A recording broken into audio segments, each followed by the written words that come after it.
You're listening to littlepodcast.com. IRS people, you have to turn the podcast off now. Yeah, turn right? you You're turn not off allowed if to you don't. listen. It's entrapment. The world's most comfortable underwear. I like that he's specific and he wants a woman who produces art. You're not even saying real words anymore. That's why minions are so funny. I feel like I just did my taxes listening to that.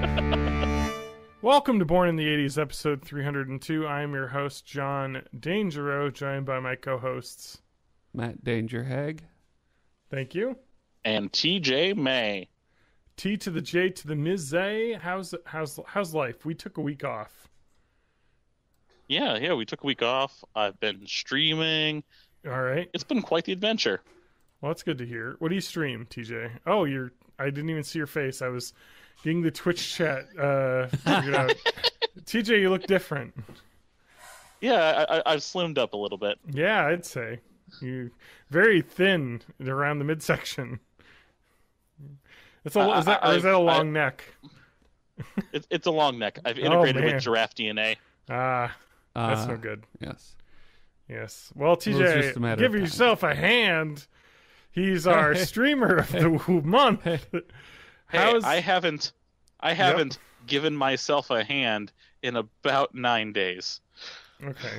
Oh, That we're is in more no fat information than territory anyone here. needed to know. Yes, we are. Everybody knows you're high. Whoa. That's a new audio Okay. drop that I got for. Is Adam, We have Adam coming on on? the show. What's going on? So, hey, did you guys do your taxes?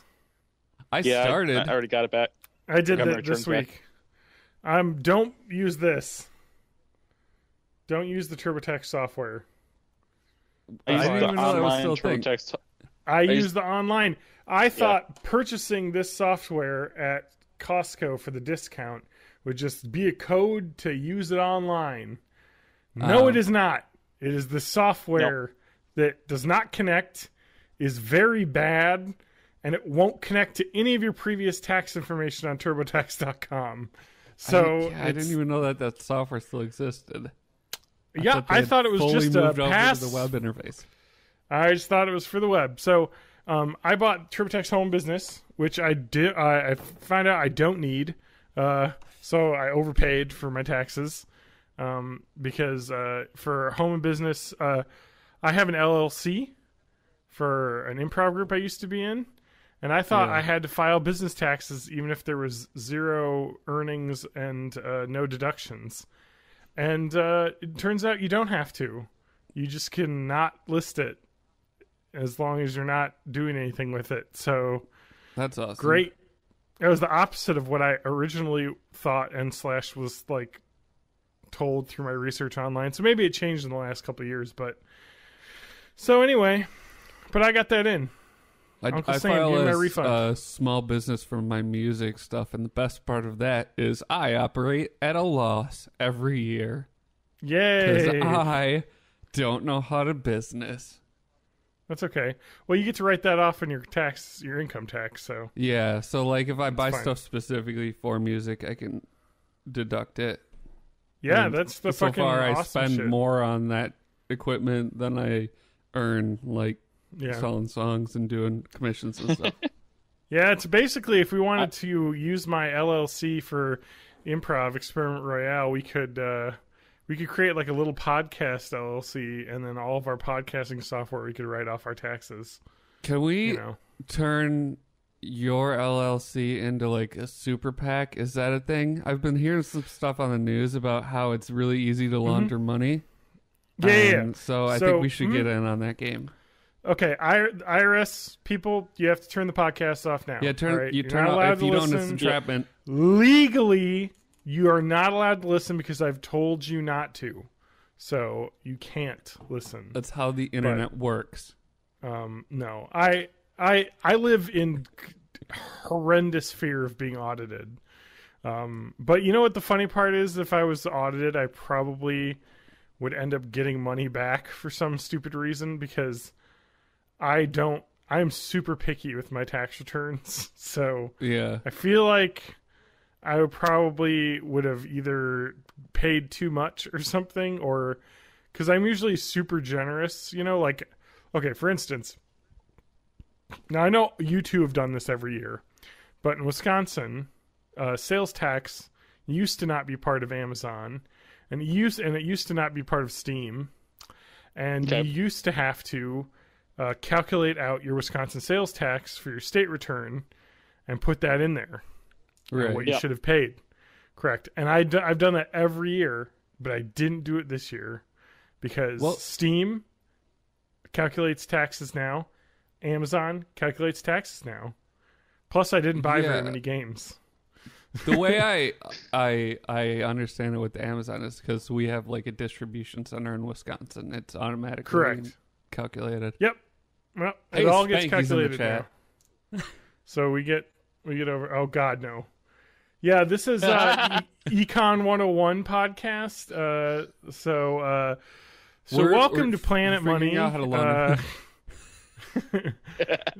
Did you know that? No. One single barrel of oil. The tax man cometh. I started mine, but then because TurboTax for small business costs more to file, I just haven't filed it.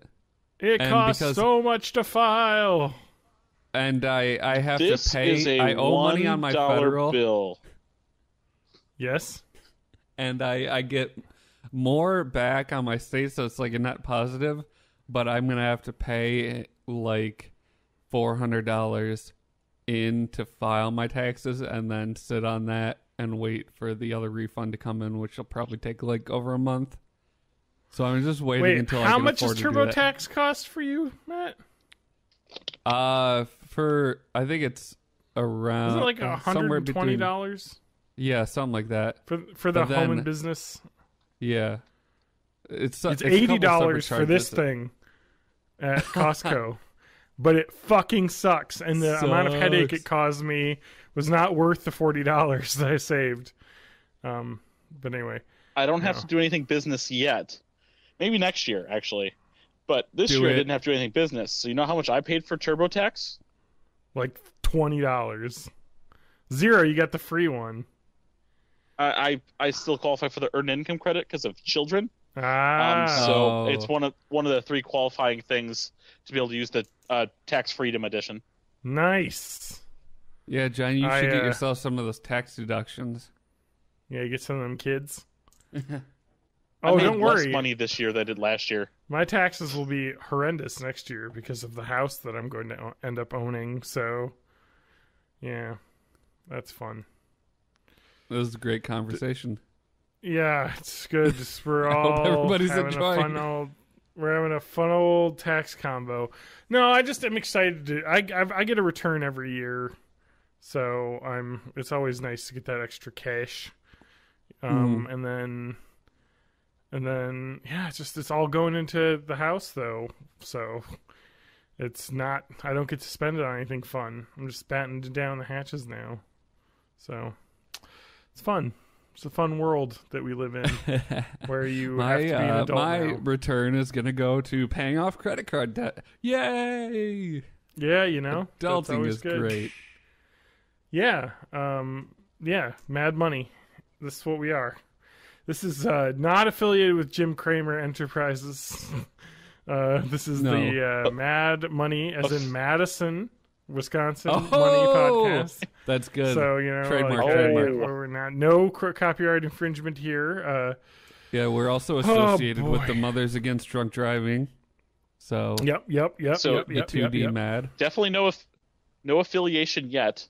Mm-hmm. Speaking of affiliation, I'm working my ass off to try and get affiliate with this place with the Twitches. Yeah, so that's go good. Fucking subscribe to TJ's channel, you fucking freeloaders. Yeah, jerks. If you subscribe and then watch it. TJ, I never watch your streams live because you're always a bad well, friend. I'm like going to bed at like 11 o'clock, and that's when you start streaming. So just I've turned it on a couple times when I was. Turn it on and fall asleep to it. It's great. That's you could see me kicking ass at That's what trivia. Matt does. I should do that. Sometimes if I'm drunk, I'll start watching it, or sometimes I'll join you on a stream and like fall asleep on it. But I've noticed with those party games that I'm a lot better at the ones that involve just answering trivia questions than the ones that require me to be funny, which I think says something very important. And maybe I shouldn't be on this show. Oh no, we need to. We can't. We can't just be me yelling the whole time. We were doing a trivia murder party last night on the Jackbox nice. Party Pack 3. Matt had never done it before, so, or at least he doesn't remember doing it before. Yeah. Oh man, I don't know. I am. So what a week! What a week! What a busy week we've all had. Oh yeah, it's just a nightmare world that we live in. Where we're paying taxes. I just got off playing Monster Hunter, so I'm a little bit I haven't cooled down yet from my last combat. I fainted twice. You can only faint 3 times. Fighting Legiana, just like in real life, the ice dragon, and I finished it like literally as my phone started buzzing for this call. So I ran up here as quick as I could, but I was able to fell the mighty beast using my electric sword. It was great. So anyway, we're going to become a new Monster Hunter podcast, because that's what my life is about now, because I basically play it every night nonstop whenever I'm home. Except for the Olympics. Been watching them Olymps lately. Been way into it. I didn't watch shit for curling again. Every single 4 years, I've missed curling. Wow. It is only run the entire time that the Olympics is happening. Because I think it started before the Olympics started, and the final is tonight at like 1 a.m. or something.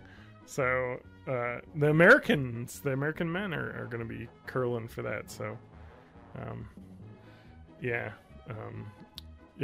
Matt, I don't know if you should invite our chat person onto the podcast here. They seem like they have a lot to say. I could probably do that. But anyway, I've been watching a lot of Olympics. Last night I went through a whiplash love affair with Evgenia Medvedev. I had it figured out. Oh, I just posted the link live.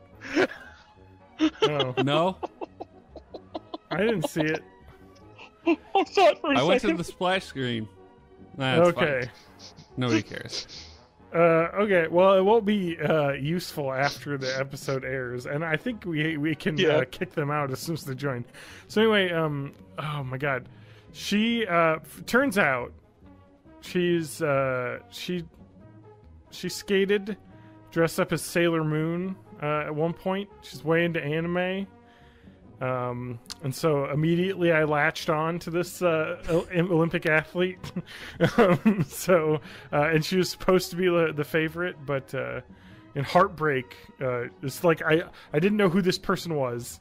Started watching the broadcast, and they did like a little retrospective of her career, and she's like doing a routine to Sailor Moon and like all this other stuff, and she seems really fun. And I was like, this is my favorite. And then they have the fucking program. She does amazing. She goes last, and then she loses by 1.5 points to the other girl, and it was the greatest travesty of a thing I knew about for 10 minutes before it happened.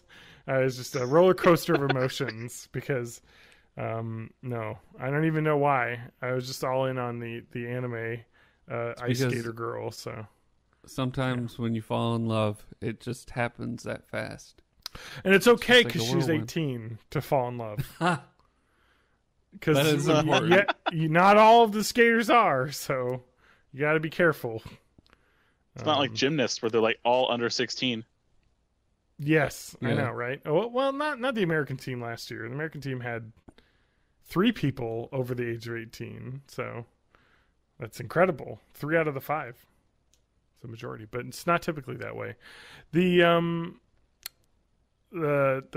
love figure skating. I watched it like the entire time. Like And Lance is like a figure skating machine now. It's he's been posting a lot of stuff about figure skating. Yeah, it's because he's into that Yuri on Ice figure skating anime.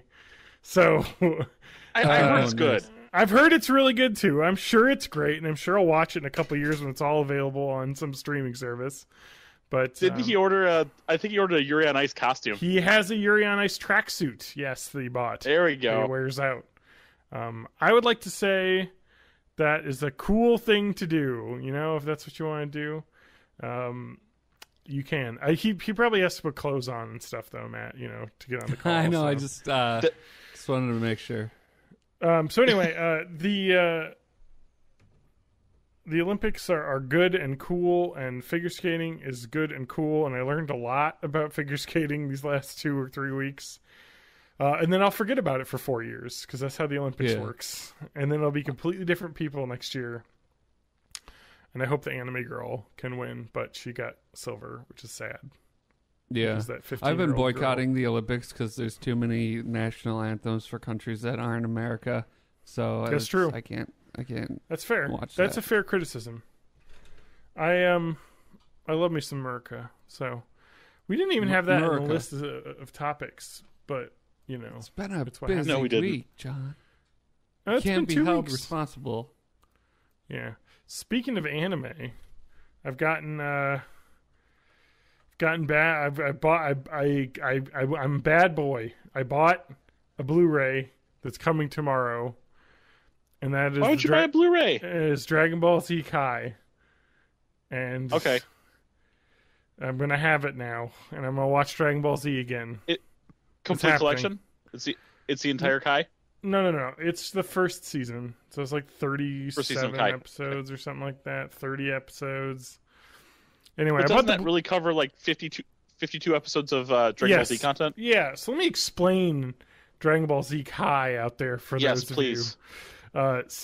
Okay. Oh, I can get even more complicated than this.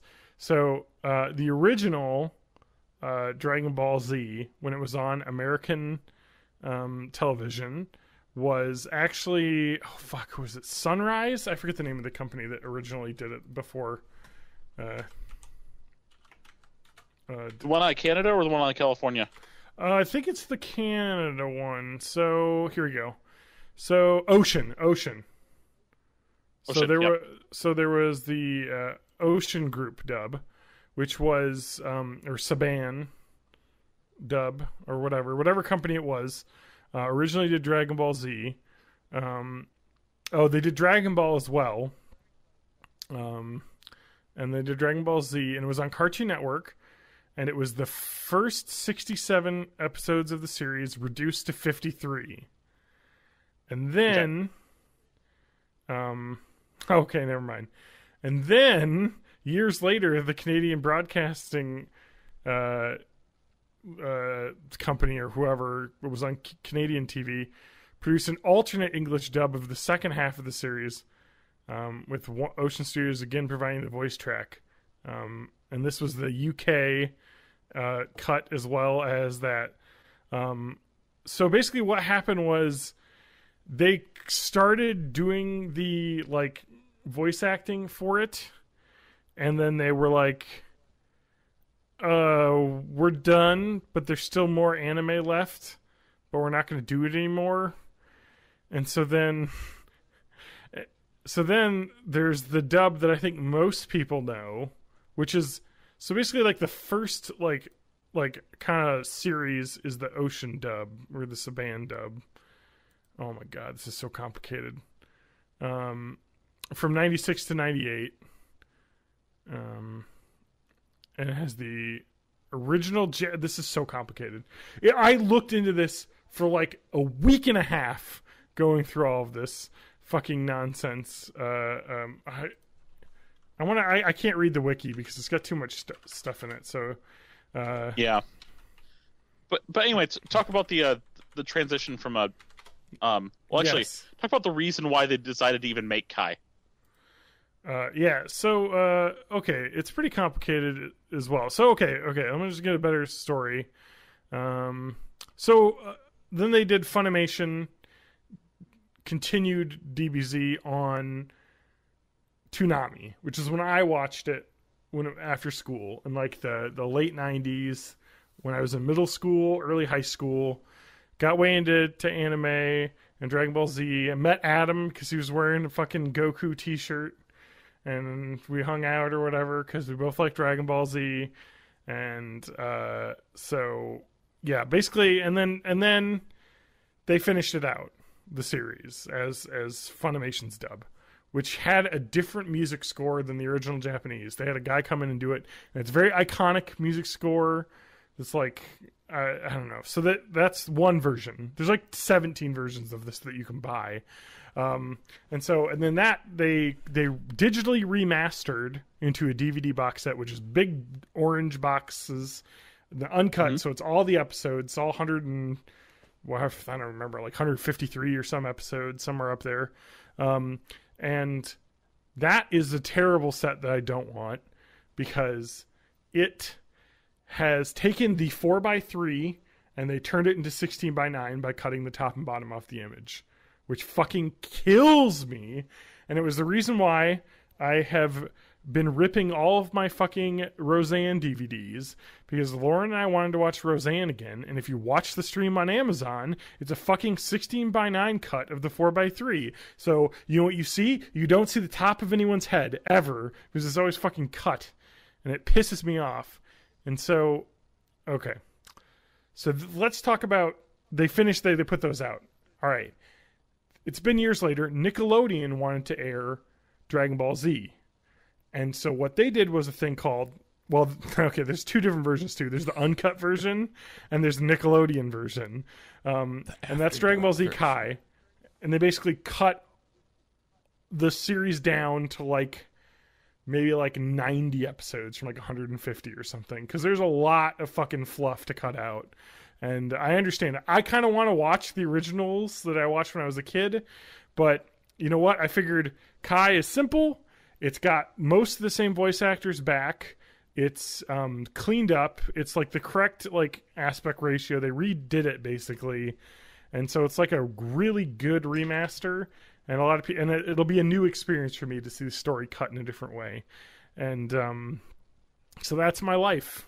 I'm gonna watch Dragon Ball Z Kai. It is and Dragon Ball Z Kai, the fucking Blu-rays are the uncut Japanese version of the animation. So there's fucking beer, there's people smoking cigarettes, there's swears, you know. So it's like not the little kid version anymore. So yeah, I'm very excited to watch a different version of Dragon Ball Z. So that's my life. We've got a new guest on. Now, Hey, I was Dragon Balls. We got he was very patient for waiting all of that time. Yeah. I was talking about Dragon Ball Z.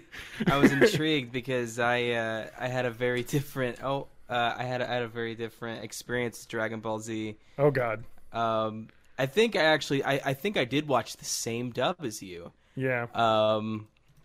Because I definitely watched it on Toonami, but the thing was, and I can't even remember, I got mega into Dragon Ball. Okay.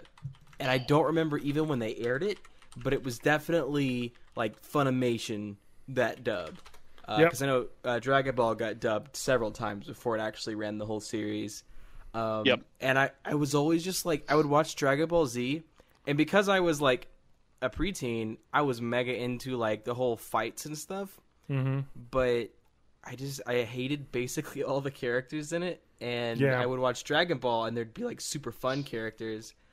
But like you said about the censoring and the kid versions, somehow like the more kid-centric one you'd imagine, which is the Dragon Ball one, also has like in the original one some really fucked up stuff. Yeah. Like Oolong, yeah. his wish, the first wish ever granted in the Dragon Ball series is for Oolong to get a pair of Bulma's panties. It's correct. And the kid version, they changed it to the world's most comfortable underwear. Oh, I remember this.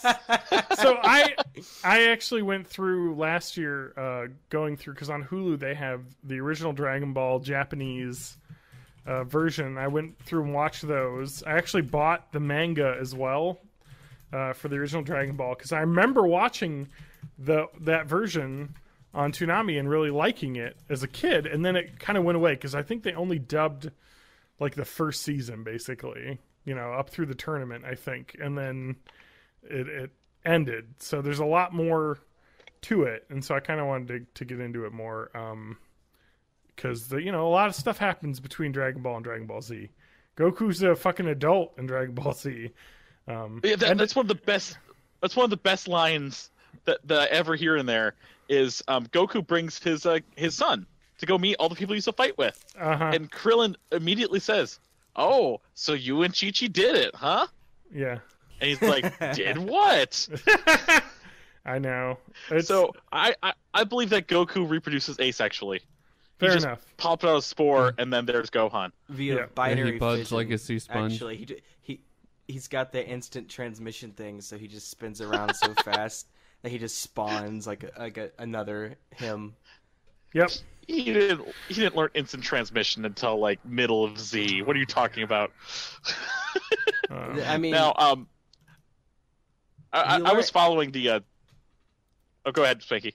I was thinking he learned it, but you never see him learn it because it was like in between seasons, and I guess it probably happened in the manga, but I'm pretty sure it just like Goku on his way back from Planet Namek just learned a whole bunch of shit, and then he arrived. He's like, "Hey guys, I can do all these cool things now." I thought he learned it when he was dead that one time. I mean, he saying when Goku was dead when referring to Z is just like, one point during the series that wasn't the 8 or 9 episodes when he had to be like finally come back and beat the main enemy. Because he's dead for almost all of it, and then he'll come back and win in the whole fight, and then die again. He dies again. Yeah. Now I was following the production of Kai because the reason for Kai even being produced was actually Kai was being developed in Japan. The biggest reason it was actually being done is not just to bring back is to shrink it down because there's a lot of fluff, and it is because there's a lot of fluff. Yeah, but a lot of fluff was put in there is because anime was being produced in conjunction with the manga. Yeah, and Akira Toriyama was not able to keep up with as far as they needed to go with the series. That's literally how every anime is done, though. Like, same with Naruto. Like, they'll be like, all right, now it's time for like 2 full seasons, like 50 episodes of filler content because the manga has to get far enough ahead for them to do it. So you can just skip it for 2 years because it's garbage bullshit that, doesn't matter. And so 53 episodes of 13-year-old sexual tension. Yeah. Yep. And like the best part about Dragon Ball Z, but I love some of the fucking fluff because there's like fucking Vegeta doing a driving test, getting his driver's license. Yeah. Like there's some funny episodes in there. Toriyama was still very much like, that's the thing, is that he was part of the filler. I think he had a lot of fun fucking around. Yeah. So it's like, hey, Toriyama, what would be a good idea for a filler episode? He's like, I don't know, do one where, I'm trying to think of one of like the more fucked up weird ones in the Cell Saga, but like there was tons where Gohan would just like learn how to ride a bike. Or teach Videl how to do some like it's just really weird. Yeah, things. don't forget Captain Saiyaman. Yeah, Captain Saiyaman, which I am a huge fan. The Great Saiyaman. The great Saiyaman. Yes, Gohan's alter ego superhero version. They're like had to fill it up, So he's unlockable in the first Dragon Ball Z Budokai game for PS2, GameCube, and Xbox. Oh my god, dude. Oh, I'm so excited to rewatch all this, so Dragon Ball Z Kai is actually 167 episodes all the way through. Compared to how long was Z? Yeah, I don't know. 225? Yeah, I think so. Oh god, that's so many episodes, dude. Like, it was in the 200s. I just can't believe how complicated this could be. It's just like, how did they not it's because it aired on Toonami, and then it aired on Nickelodeon, and it was originally a Japanese show, so it's just like, what the fuck?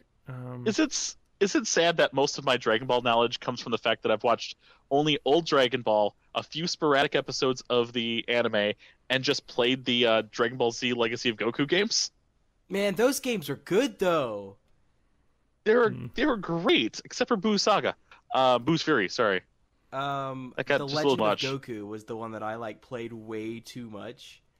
Yeah, I like the sequel better. Yeah. I mean, it just like it's one of those things where it's like when the sequel is better, but I had the original for so long before the sequel. It's like me and Kingdom Hearts, where the first Kingdom Hearts game is absolutely fucking garbage and there's almost nothing redeeming about it, but I can go back and play it anytime because of just like I've been hurt by it so much that the scar tissue has just completely covered all the damage that game can do to you. So I can replay Kingdom Hearts 1 as many times as I want. It can never hurt me again. My problem with the game is not the story. It's that first game has shit platforming. Oh no, everything's so about the first bad. Kingdom Hearts game. I'm trying to get Ewan to play it actually, and I even got him to get the HD collection. And I've been telling him like I think he might be on Traverse Town now, but he was on Destiny Island, and he's like, this is the most stupid bullshit. Like because in Destiny Island is probably the worst part of any of the games by like. Oh, I know. Because I tried playing these for the first time. all it is like 6 months ago. It doesn't give you any goddamn direction on what you're supposed to do, and you can literally spend hours and hours and hours on that. Reach level 100 there, Yeah, according to that crazy person who was streaming on Twitch. You can do it, and actually, I have a very vivid memory of wanting to get to like a high level just by fighting Riku. And I was at a friend's house, and we were playing on his PlayStation. Oh. And he had like a foster brother who was like fucking around in the floor, and he was like 3 or 4 years younger than us, so like he was like old enough to form thoughts and whatever. And he was like fucking around with something, and he hit the eject button on the PlayStation 2 after we had made it to like level 13 or 14, which is insane. Yeah, we got very upset at him. I only grind to level 5 on that island before I leave. But the easiest way is not to beat Riku over and over again. You just have to parry all the attacks from the Final Fantasy characters. Yeah, that's true. But I was, the game came out in 2001 or 2, and I was like 10. So yeah, you're basically just a sperm at that point. Yeah, we were stupid, and we thought, well, Riku's the hardest one, so obviously that one's gonna be if we do the hardest one over and over again, that'll get us the most levels. But I'm trying to get. Gives you 3 experience points. Yeah, 3. But so Ewan was on Destiny Island for a very long time, and I was like I think I was either at work or asleep, and he was up late or something. No, what it was is I had just got my Commodore 64 in that I got off of eBay, and I bought it broken, and I was repairing it, so I was like just focusing on that for a few days. And 3 hours later, I'd come back, and it would just be like 38 messages of him bitching about, where the fuck is the rope? I don't understand. It doesn't say where the rope is, but I need this rope. And I guess he got the impression mostly that it was like a collect-em-up kind of game, where you just went around places and picked up ropes, and he's like, how do I get the coconut? How do I get the bird's egg on top of the tree? I can't climb that high. And I'm just like, climb the tree next to it and jump off. And he's like, that's not a tree. That's like a gray pole thing. I'm like, I know, man. I didn't make this. So he got very upset and has not. And then Traverse Town is a wonderful reprieve from the torture of Destiny Island, but it's still not good. You have to fucking walk through every door and watch these stupid ass scenes of Donald and Goofy looking for the king or the key or something, and then you have to fight Squall, which is a bullshit fight unless you've grinded, and then it's like a super easy fight, and then you just pass out for no reason at the end. Like the game assumes you're gonna lose the fight, but if you win it, Sora still just passes out at the end for no reason. And then so trying to just politely nudge him into like just get to Alice in Wonderland, because that's a very like fun. That's where they introduce like the flying enemies, and like it's very. The lock-on stuff works pretty well, at least in the first one. Most of the platform, the platform is garbage, but like jumping and then hitting the attack button is a very satisfying thing to do. That one of my complaints about that game, I'm gonna say, is a real motherfucker, is it does not tell you when you earn new abilities that you have to equip them.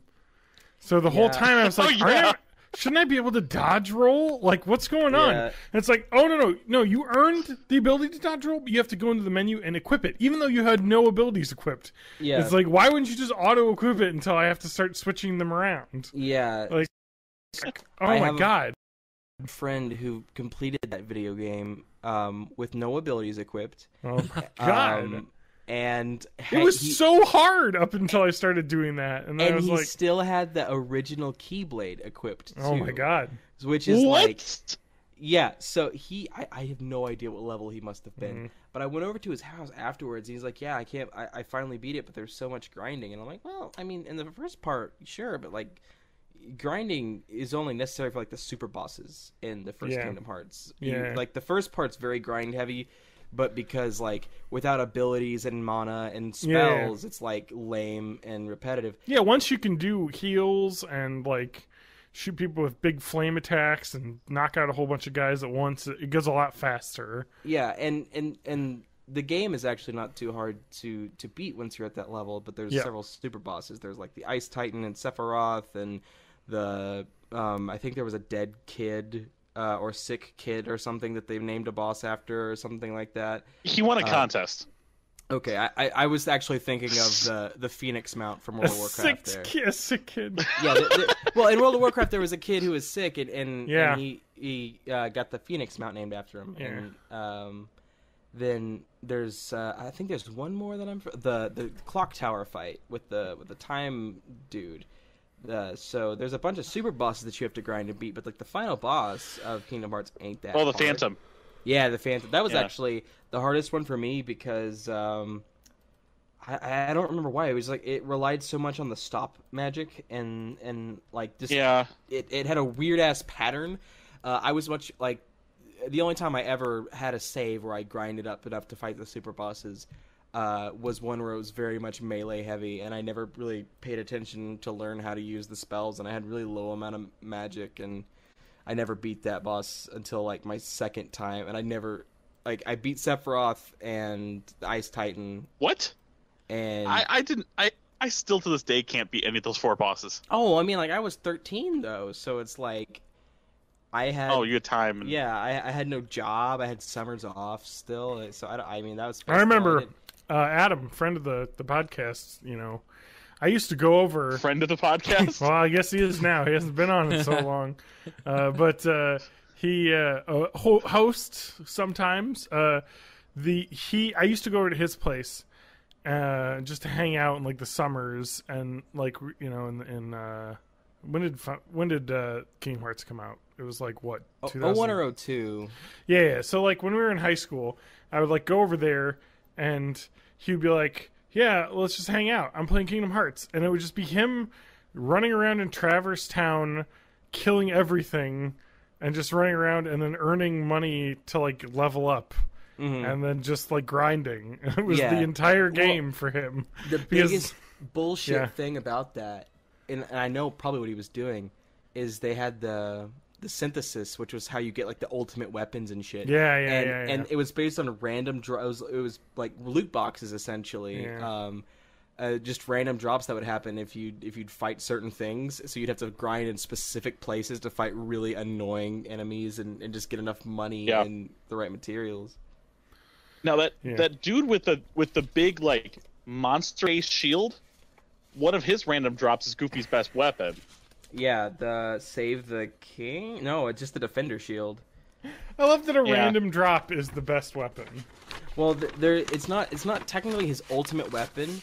So there's Goofy in the first game has 2 ultimate weapons, kind of. One's his actual ultimate weapon. It has more defense, but the Defender one has more attack, and it has almost as much defense, so everyone just uses that one instead. I can't believe I remember this shit. I haven't actually really given a shit about getting all this stuff. That's the thing, though. Like, things that they're really, like, you gave a shit about when you were, like, 13 just don't go away. Yeah. You know? Like, you just, like, Dragon Ball Z for me. I'm starting to play Chain of Memories. Because I've never played it all the way through in 3D. Oh, yeah. They did the remake, or RE:. I asked for that game for Christmas whenever I was that game must have come out when I was at least 15. So I asked it for Christmas, and my parents know I'm fucking weird, but they like passed that one off to one of my like uncles or something, and he's like, it had Mickey Mouse on it, so I wasn't sure if it was the right thing. Yeah, right. No, Mickey's cool now. Dude, you get to hang out with Donald, and oh my god, those games. Dragon Ball Z. 1 second, just I want to finish it. 291 episodes. Holy shit. So Dragon Ball Z Kai is 167, so they cut quite a bit out there. A third. Yeah, about 130 episodes, so. Yeah, but yeah, I own every retail release of Kingdom Hearts except for the PSP game and the one of the DS games, Recoded. But otherwise, every retail release I own, including the re-releases of the re-releases. So I have Rechain of Memories, but also 1.5 that has Rechain of Memories, but also 1.5, 2.5, which has Rechain of Memories, and I have the Game Boy Advance one. Yeah. Well, isn't Recoded like a Nokia N-Gage or something? Like it was only made for Japanese phones? Yes. It was just a regular smartphone, like, app game on a regular, like, 12-key smartphone on there, and it was released in episodes. So yes, Recoded is the re-release of Coded. Oh man, this series has a great name convention. What is it with, like, I don't know, it's just the way Japanese things are, is that we've got to have 18 different complicated versions of everything. There's no simple, like, how do I play surprised through, you know, like. I'm super surprised that in Kingdom Hearts 2.8 Final Chapter Prologue, yes, I will not that's say a that thing game without that saying the whole title. By the way. Sorry, Kingdom Hearts 2.8 HD Final Chapter Prologue. Okay. Yeah. I'm surprised they didn't rename the re-release of Dream Drop Distance, the 3DS one, as Kingdom Hearts 3D Dream Drop Distance Final Mix. Oh my god. Because it is a re-release. Yeah. But it's not made slightly differently. Whereas the Recoded and the Rechain Memories did have some features changed when they did it. It's not just an up-res. TJ, can you explain to me what Kingdom Hearts 2.8 is and why it's different than 2.5? It has Dream Drop Distance. So, and it's like the Dragon Ball Z explanation. I think it'd be more simple if I just say, here's what's on PS4 and here's where they came from originally. Okay. So on PS4, there exists 2 Kingdom Hearts discs you can buy. Yes, I have one of them. One of them is Kingdom Hearts 1.5 plus 2.5 HD Remix. Yeah, and that includes like a lot of Kingdom Hearts games as well. That includes both of the Kingdom Hearts 1.5 HD Remix and 2.5 HD Remix, which were on PS3. Yeah. 1.5 contains Kingdom Hearts 1 Final Mix, which was originally a PS2 game, but then that was re-released in Japan with the more content we had plus more content. Because the game was released on PS2 3 times. Japan first release, international release, and then the Japan international release, where they got even more content than we did. Going further on 1.5 is Kingdom Hearts Rechain of Memories, which is an HD remake of the PS2 complete remake of the Game Boy Advance game Chain of Memories. There's too much. And then, this is too complicated already. We're not even to 2. Yeah. And then the third thing on 1.5 is just a watchable movie that tells you the story of the Game Boy Advance game, Kingdom Hearts 358 Days Over 2. That's the DS. 358 days over 2 days. Even though it's spelled Kingdom Hearts 358 divided by 2 days. Yeah. It's pronounced 358 Days Over 2. Yeah, it's a DS game, though, not a Game Boy DS Advance. game, yeah. Okay. Correct. Correct the record.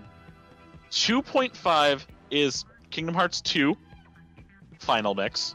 Yeah, okay. Kingdom Hearts Birth by Sleep, which was originally on PSP. Okay. Final Mix. Okay. Which means they added more stuff. Sure. And then, as a cutscene movie, Kingdom Hearts Recoded. Coded being another DS game, which is a remake of a mobile phone game in Japan. 2.8, Yes, which what's is the 2.8? dumbest name ever. Yep. 2.8 takes the 3DS game Dream Drop Distance and puts it on console for the first time. Okay. But also it's another final mixed version that has more content. Okay. It has Kingdom Hearts Birth by Sleep 0.2 A Fragmentary Passage. That is the entire name. What is happening?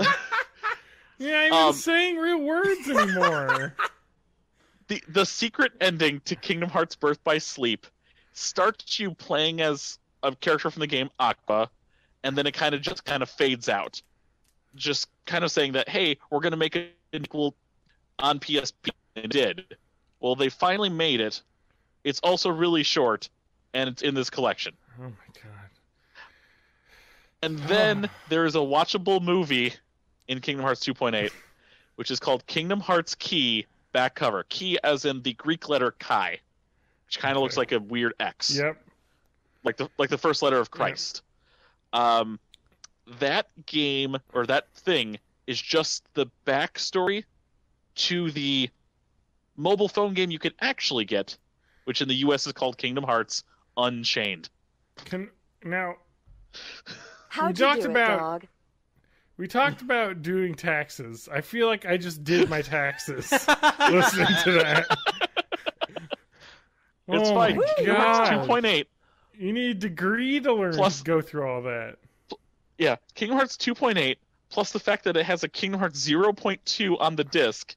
Yeah. It was supposed to be your lead into Kingdom Hearts 3. Can I 2.8 plus 0.2.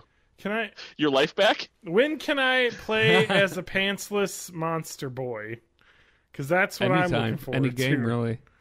Because that's the I agree, oh my Matt. God, the fucking I Kingdom can't Hearts wait. 3 looks interesting. I can't wait to play in Monsters World. Mm-hmm. Yeah, I mean, Wazowski! is there going to be a Frozen World? Did they say? Probably not. We know Tangled for sure. Okay. But they've not announced a Frozen World. Of course. When's that coming out? 2 years from now? Their said release date, and they didn't release year because they didn't say a year until the October trailer. Yeah. Is it supposed to come out this year? Okay. On PlayStation 4 and Xbox One. Who's never had a Kingdom Hearts game before. Oh shit! Are they going to bring in Han Solo Betrayal! from that PlayStation Move game? Wait, what's Get that? Paper. Are they going to bring in Han Solo from that PlayStation Move game since Disney owns Star Wars now? That is an Xbox Connect game. Yeah, that's the game. I'm My Han bad. Solo. I'm Han Solo. I'm Han Solo. That needs to be in the Solo movie that's coming out. I saw somebody put that in the recut the soundtrack. trailer for the Solo movie with that song. Nice. And it worked surprisingly well. I'm Han Solo. Oh man, that movie sounds interesting. In the fact that I have heard rumors that it is hot trash, which leads me to believe, which is like, oh, good. Is that why it's coming out in May instead of December?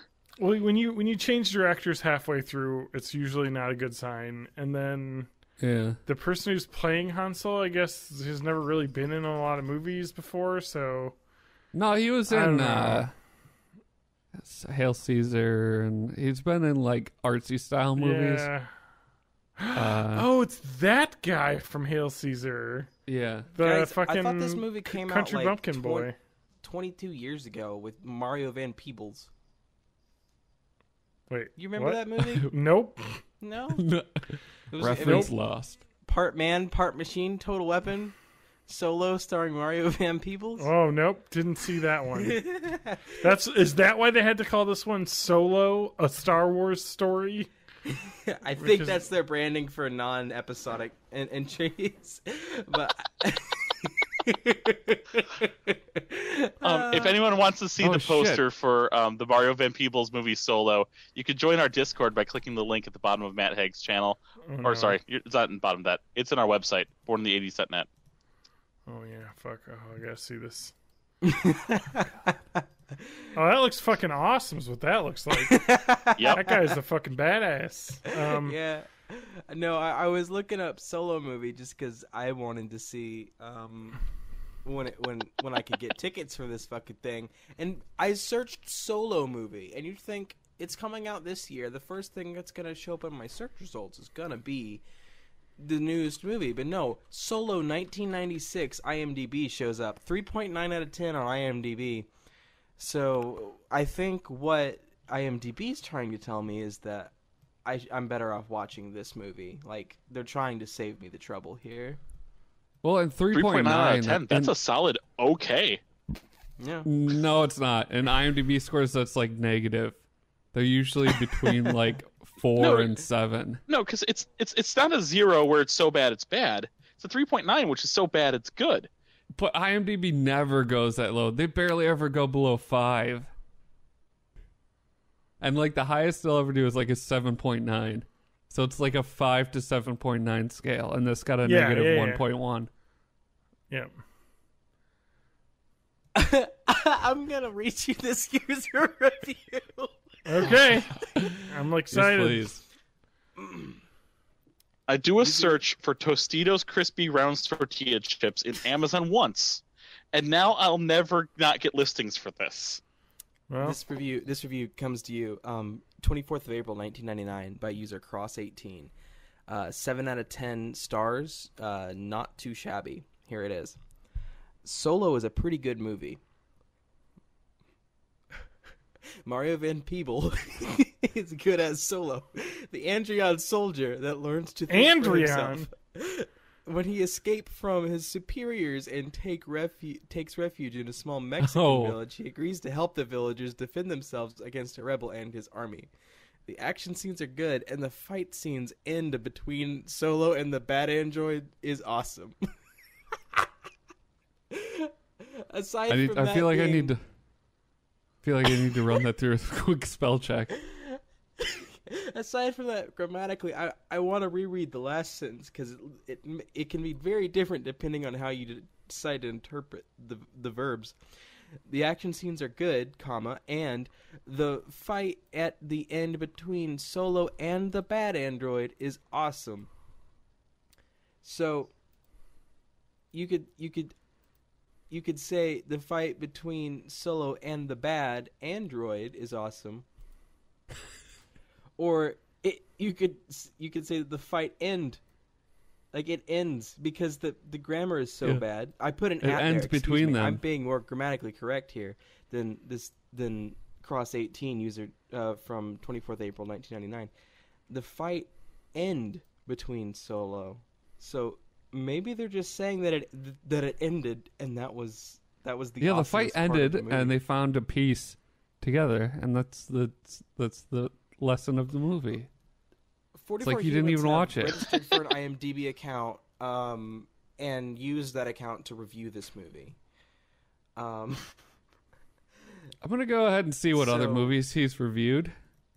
Yeah, I was about to say, are we gonna turn this into an no. Amazon stalking thing, even though it's on IMDb, Andromeda, just like we used to starring do on our Kevin expedition? Sorbo from the year 2000.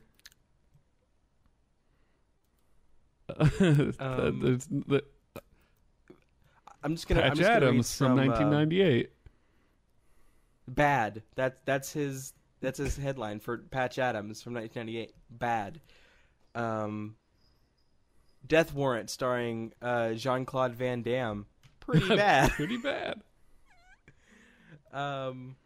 Dawson's Creek, 1998. In a word, ... bad. That's a word. Oh, 1989, The Punisher. Cool flick. Commando That's a from good Dolph 1985. Lundgren movie there. The best Rambo ripoff ever. That's true.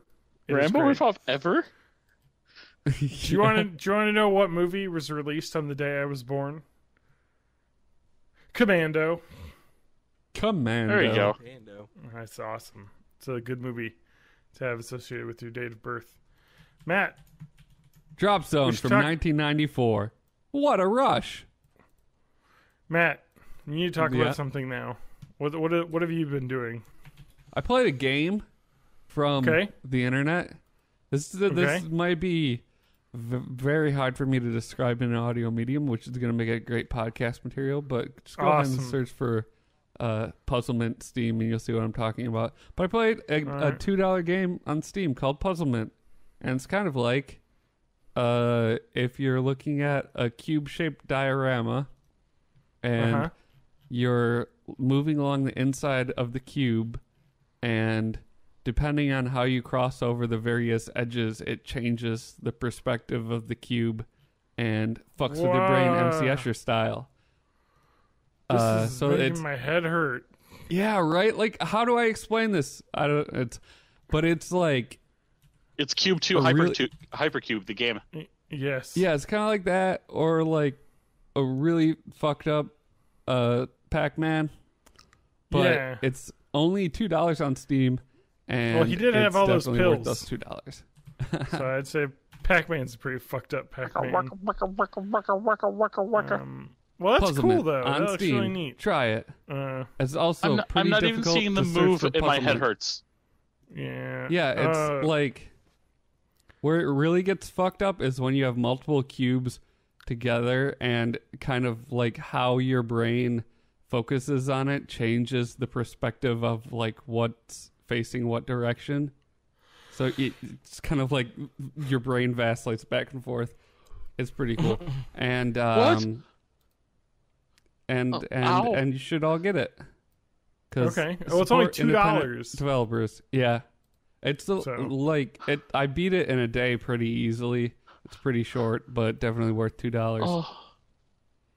Mm-hmm. And TJ, I think it'll run on your system, so you're good there. Yeah, but probably. I forgot to mention this. At some point, you start like spinning sections of the cubes around. Yeah, I've seen that.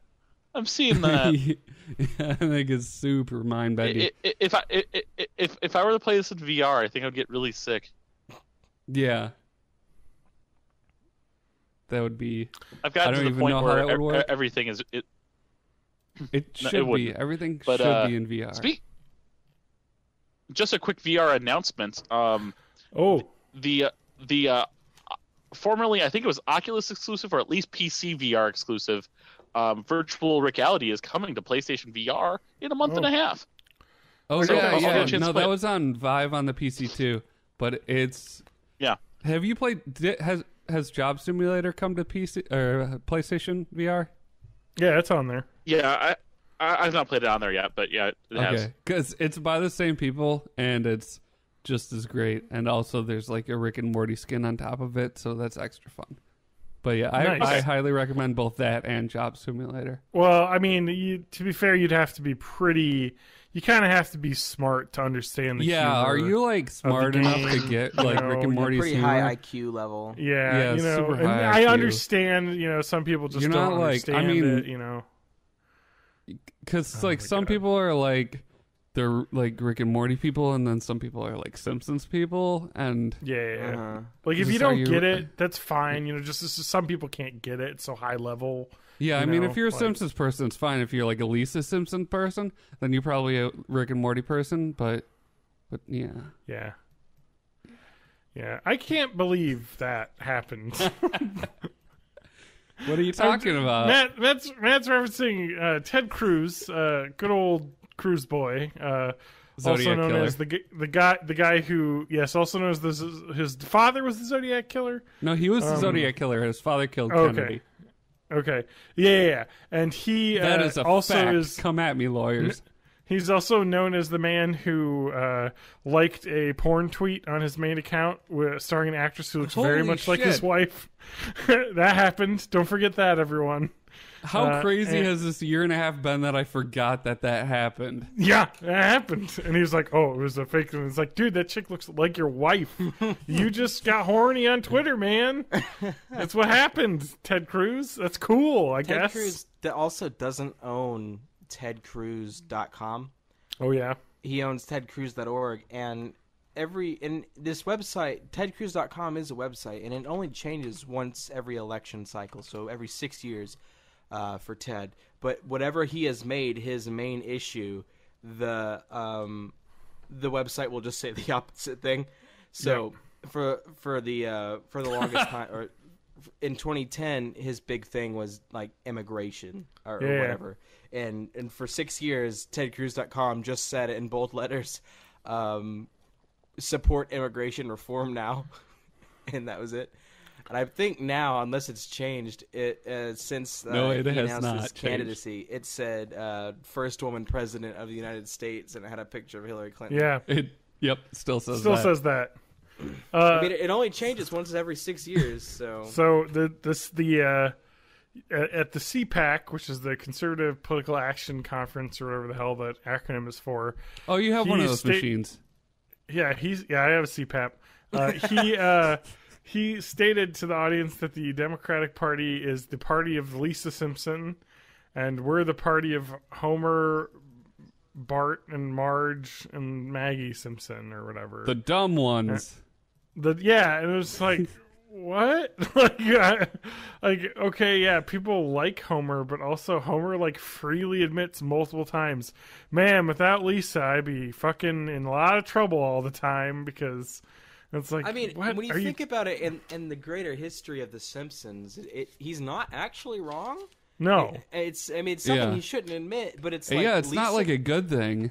It's Lisa not wrong, ends but it's not a good thing. Kind of like the babysitter of the family. Yeah, and he always ends up being like, man, I should have listened to what Lisa was saying earlier on. And I'll tell you what else Lisa ends up being: the president that replaces President Trump. Yeah. Oh, man. Actually, she says former President Trump in that episode. Yes, correct. All right.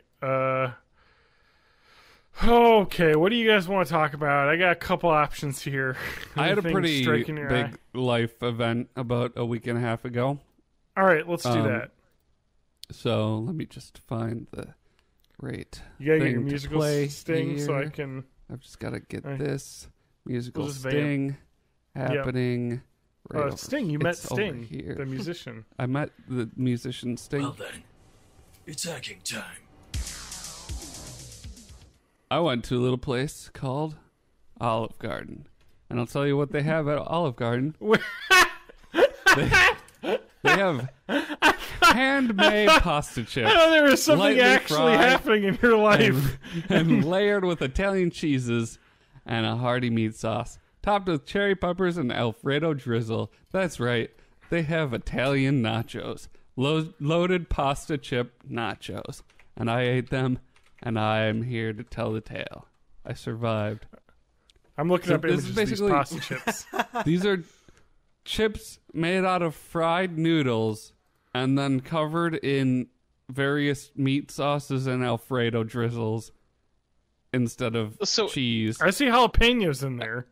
Is it basically like unfilled ravioli just fried? Peppers. That's what it seems like, but also they kind of puff up into weird little pillows because they're not meant to be fried. They're like an abomination of God. There's a lot of even real chips that aren't meant to be fried. Yeah, like you know how they get those little puffs in them.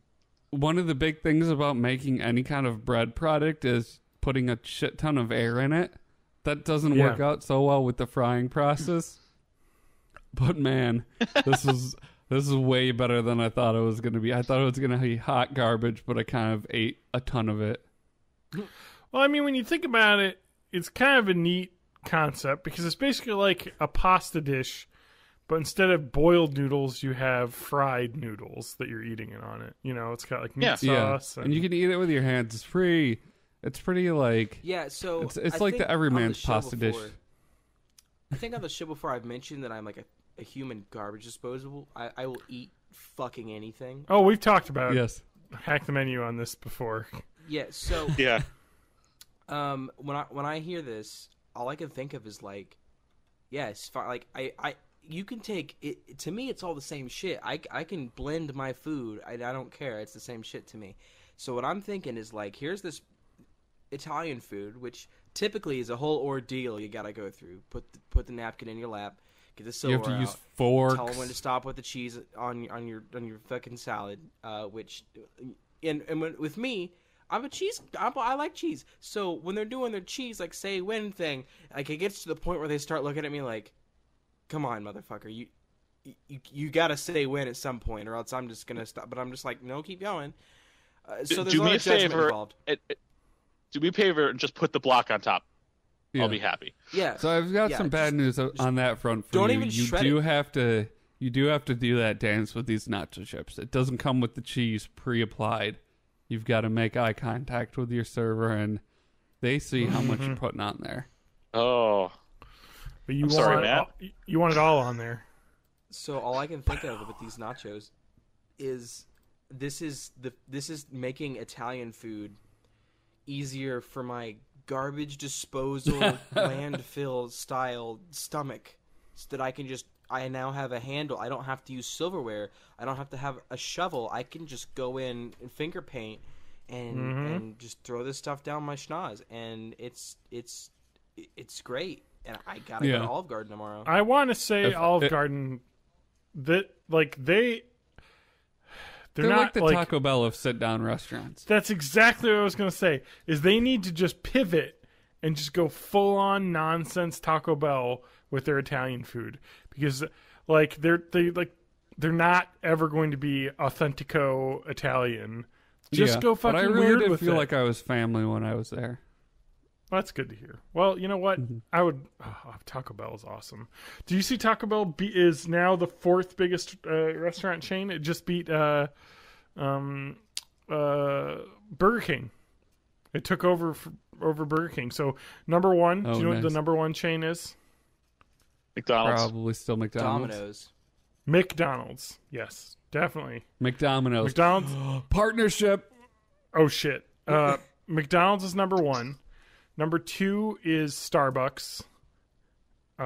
Number three is Subway, and number four is now your Taco Bell, and number five is now Burger King. They got How is overtaken. Subway so high up on that list? Yeah, I'm glad you brought that up, because I was about to have a fit about this shit. Have you been anywhere and seen the 500 Subways that are around any place you look? There's Subways in but I Walmart. never see anyone in them.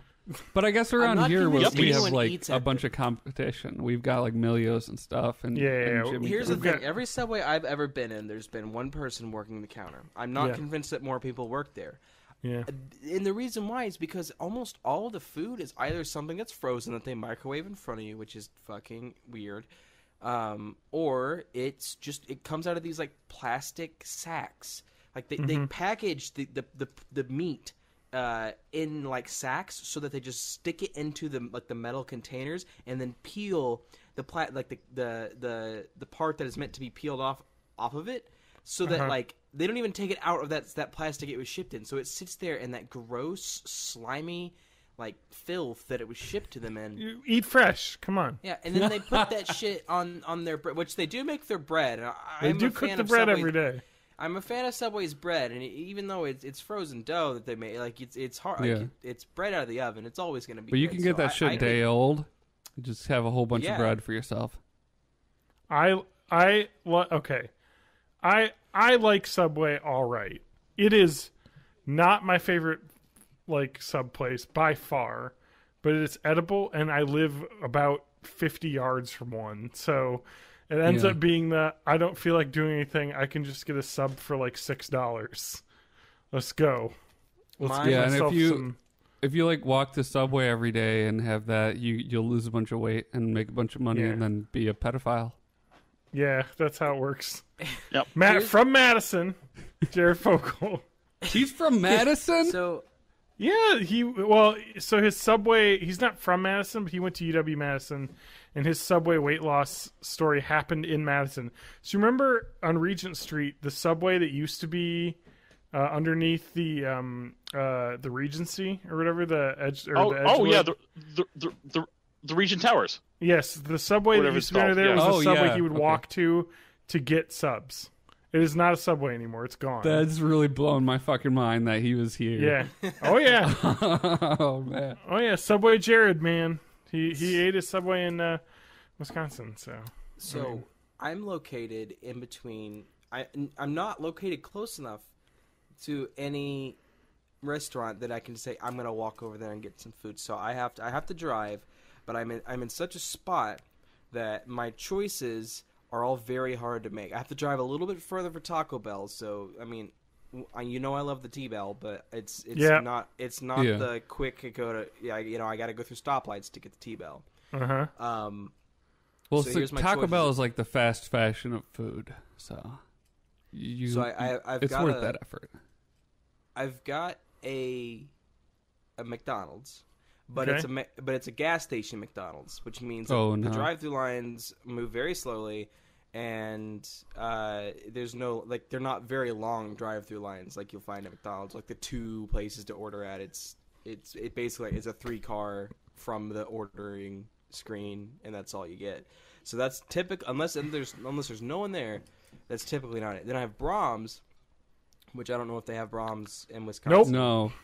What is that? It's like a Dairy Queen basically. Okay. There's very little difference. I think they're like an ice cream, but they actually have like a general store in there. We've So, got like, you Dairy go Queen. in- yeah, but it's like if you know how Dairy Queen has like the cabinets with cakes and dilly bars and shit like that. It's like they have a whole they've extended that into also having milk and cheeses and stuff. So it's kind of like this very small dairy based grocery store, but then also a Dairy Queen style restaurant. In Chicago, there's a place around or in the Chicago area. There's a similar thing like that called Oberweis. Mm-hmm. I don't know if there's anything like Yeah. that in Wisconsin. I keep forgetting. Oh, to Brahms pronounce it. sounds like a really cool thing. That sounds fun. Yeah. Brahms is pretty good. So like that is right next to the McDonald's, so that's a big one. And this is where the loop starts getting thrown. In the other direction from my house, there's a Culver's. Oh, And then in the third direction from my house, there is a Panda Express. So I have to wrestle with my mind. Like, if I want a burger, the obvious choice is Brahms for how close it is. Because if I go in the direction of Brahms, the obvious choice I have, is Culver's. here's the thing. If I go to the direction of Brahms, McDonald's is right there. So if one of them has a full drive-through, I have a backup plan.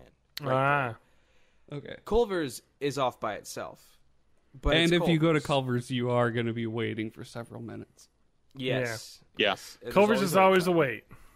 Yeah, but it's always worth it. But it's also there's no backup. Like the only thing next to Culver's is fucking Applebee's. So it's like there's nothing I can do as a backup plan. At that point, I drive my ass back home and then take a new route.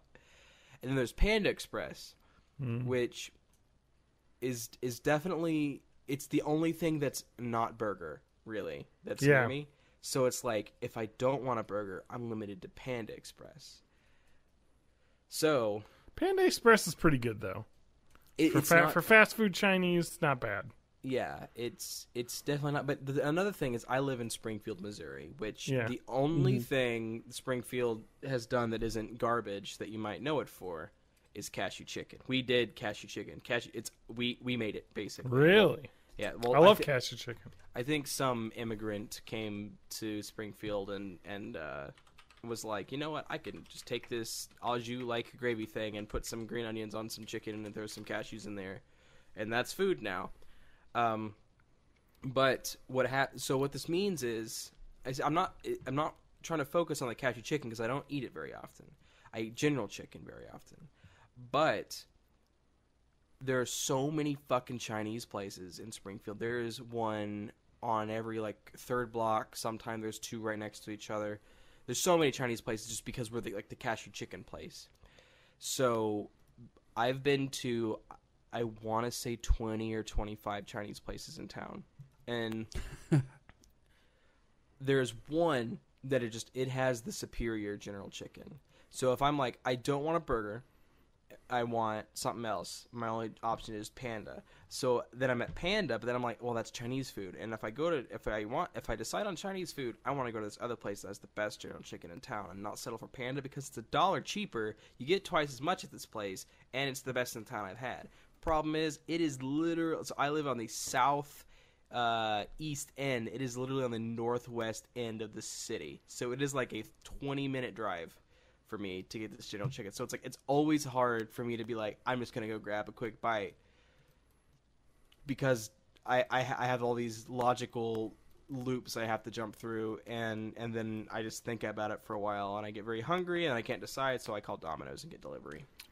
Hey, Domino's Spanky, salad. you hear stories about food deserts, but it doesn't really hit home until you hear a story like yours. And I just want to thank you for sharing. It was inspiring, and I really feel like I learned something. Mm-hmm. I mean, I just got to tell my story, you know? It's like Lindsey Vonn. Lindsey Vonn just got her last appearance in the Olympics. Yeah, got a bronze. She got a bronze medal. Michaela Schifrin, she did her thing, and you know, Lindsay scattered her grandfather's ashes in North Korea or South Korea, and nope, she went to North Korea. Nope, that was expressly written in his. You know what's really interesting? You bastards love me. You'll take me to North Korea. Is that her grandfather is from Milton, Wisconsin, which is where my fiance is from. And she was there for the funeral this year, and her dad, I guess, I don't know, wasn't there, but he knew a guy who asked who killed him for a selfie with her. Okay. Okay. I don't know if that's the time to do that at the funeral of her grandfather who taught her how to ski. Kind of an emotional thing. So I'm also in love with Lindsey Vonn as well as the Russian skating lady. I like Lindsey Vonn.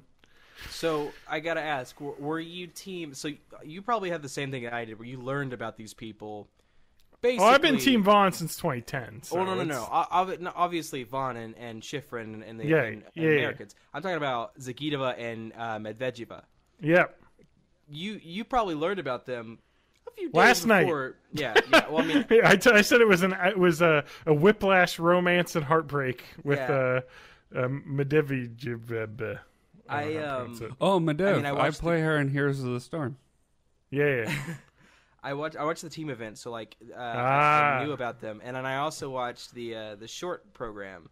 I didn't see those, which they did. So I had kind of a build up, and it was really like a drama story you would hear, because the faces they would shoot at each other, the thing, like it really was like rivals. You could make a movie out of that, and I think I could be wrong about this, but I think the scores for the free skate were the exact same, like to the decimal, the exact same scores. So it was the short program that decided it all, because she was ahead by a point at the end of that or something like that. Yeah, 1.37 or whatever.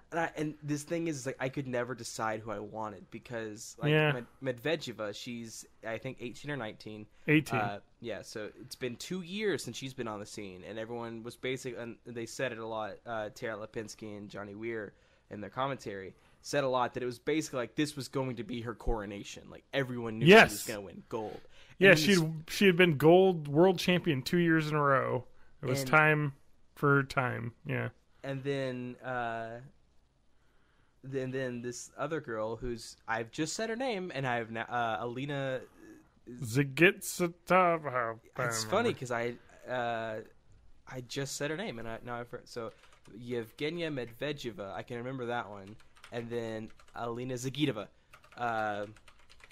Zagitova, she's 15, comes along, and she's like, "No, fuck this girl."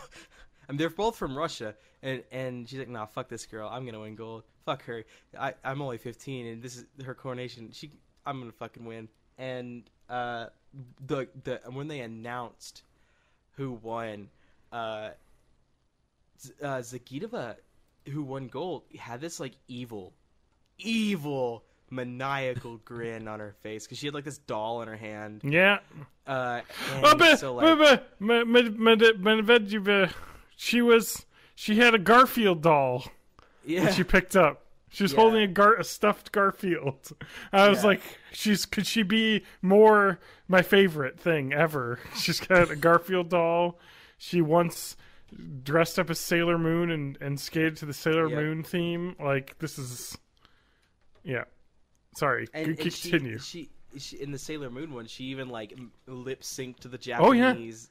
She went all in on that. She's a full on weeb. Like, great. I love it. I've heard in Soviet Russia, Sailor Moon's you. Yeah, she does fan art of Bleach. They showed some of her Bleach. Really? Fan art. Yeah, they showed some of her Bleach fan art. During she's like me in college. There was some other fan art, but I don't know my anime well enough to know what it was of. Fair enough. But I definitely recognize the Bleach characters. So, but Zagitova wins, and she just kind of like has this evil, maniacal, like, fuck that bitch. It just like buries her head into the doll. It was kind of satisfying, but in a way that like I don't know. I wanted one of them to win, but I could never decide which one I was on the team of. Like, it was brutal. It was a brutal rivalry. Yeah, I'm full on Medvedeva, so it's I think it's just so crazy because the Zagitova obviously is incredible, so the way that they score the free skate is the second half jumps are worth 10% more, and she saved all of her jumps to the second half because you've been skating for 2 or 3 minutes, your legs are tired, it's harder to hit jumps, so she did planned it out. She missed a jump earlier on, or she was going to do a combination. She didn't do the second half, and then she just fitted in at the end, so she still got all the points. It was very technically incredible. Whereas what's her name? Oh my god, I can't say it. You say it good. Yevgenia Medvedeva. Yes, she skated to Anna Karenina's theme. And she acted it out basically, beautiful, graceful. Yeah. She's incredible, more traditional. She had all the jumps, big jumps, incredible. Didn't miss any of them. But just she didn't it was one was more okay, this is technically the best way to do a program to get the most points, and so the 15-year-old got more points for the technical score. But in terms of the whatever it's, I forget what it's called. Just the art score. Yeah, the art score. The other girl got the higher score, and so but then they ended up getting basically the same score, down to the decimal point, and it just came down to the short program. She just did more point-worthy tricks than the other girl, so 1.5 points, man. Oh, crazy. I think the wrong one won, but you know what? We had an exciting moment either way. They're both incredible, and you know what? 15-year-old may have a harder time doing tricks when she's 19, whereas I think the gracefulness you can hold on to at 22. So Matt, hopefully, can I ask you who just kissed there on camera? That was Mozart and a Porg. Okay. Oh man. So that's enough. That's enough figure skating. What do you guys want to talk about? I'm using up all my Sporto music tonight. I got a couple options here. I got lots of segments here to do. I kind of don't want to do the brown bear incident. You haven't read anything about this, have you? Anyone? I've not. The Senkabetsu brown bear incident? All right. Well, I'll tant that out because got to dedicate a lot of time to that one because yeah. Oh boy. It's a pretty incredible story. Reads like a movie. Let's go to worst of Reddit if you want to get the toilet soundtrack going here, Matt, because I got a r/red pill that we gotta get through. Okay, there it is. There it is. So, red pill, official subreddit of trp.red. I don't know what that means. They're using some new acronyms now. I can't keep up. The new Red Pill podcast on trp.red, which must be a website that I've now clicked. I think now TRP stands for the Red Pill. Now, okay, got it. So trp.red is the Red Pill Podcast Network. Let's before we get in to the Red Pill Reddit post that I have here, let's go through the podcasts that exist on here. We have all the latest oh my god, the website is the scariest thing I've ever seen. So popular podcast, Tyson's podcast, I don't know what that is. Gay Lube Oils podcast, Bachelor Prime's podcast. I can't. This website's so fucking broken. I don't even know how to use it. Yeah, this is a garbage website. Here, curated collection in many ways. Rational Males curated collection. Screening explained. Okay, this is blog posts. Well, we've got The Blue Pill is Arrogance. I don't know if this is an episode or a podcast. Oh, it's episodes. Hot Girls Wanted. Apply. It's just the Red Pill podcast. Bachelor Prime Dating Sites Part 1. Like, this is all like people. Oh my god. I read a this a Washington website Post is just a bunch of too. random Reddit posts. Like, yeah.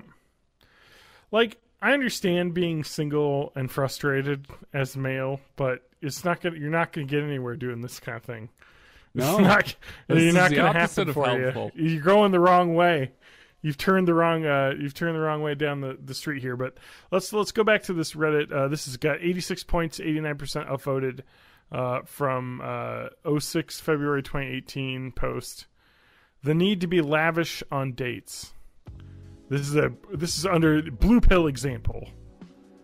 I'm compelled to write this out because a prominent self-improvement icon on Twitter, who will not be Okay, named there's your out of first red respect flag.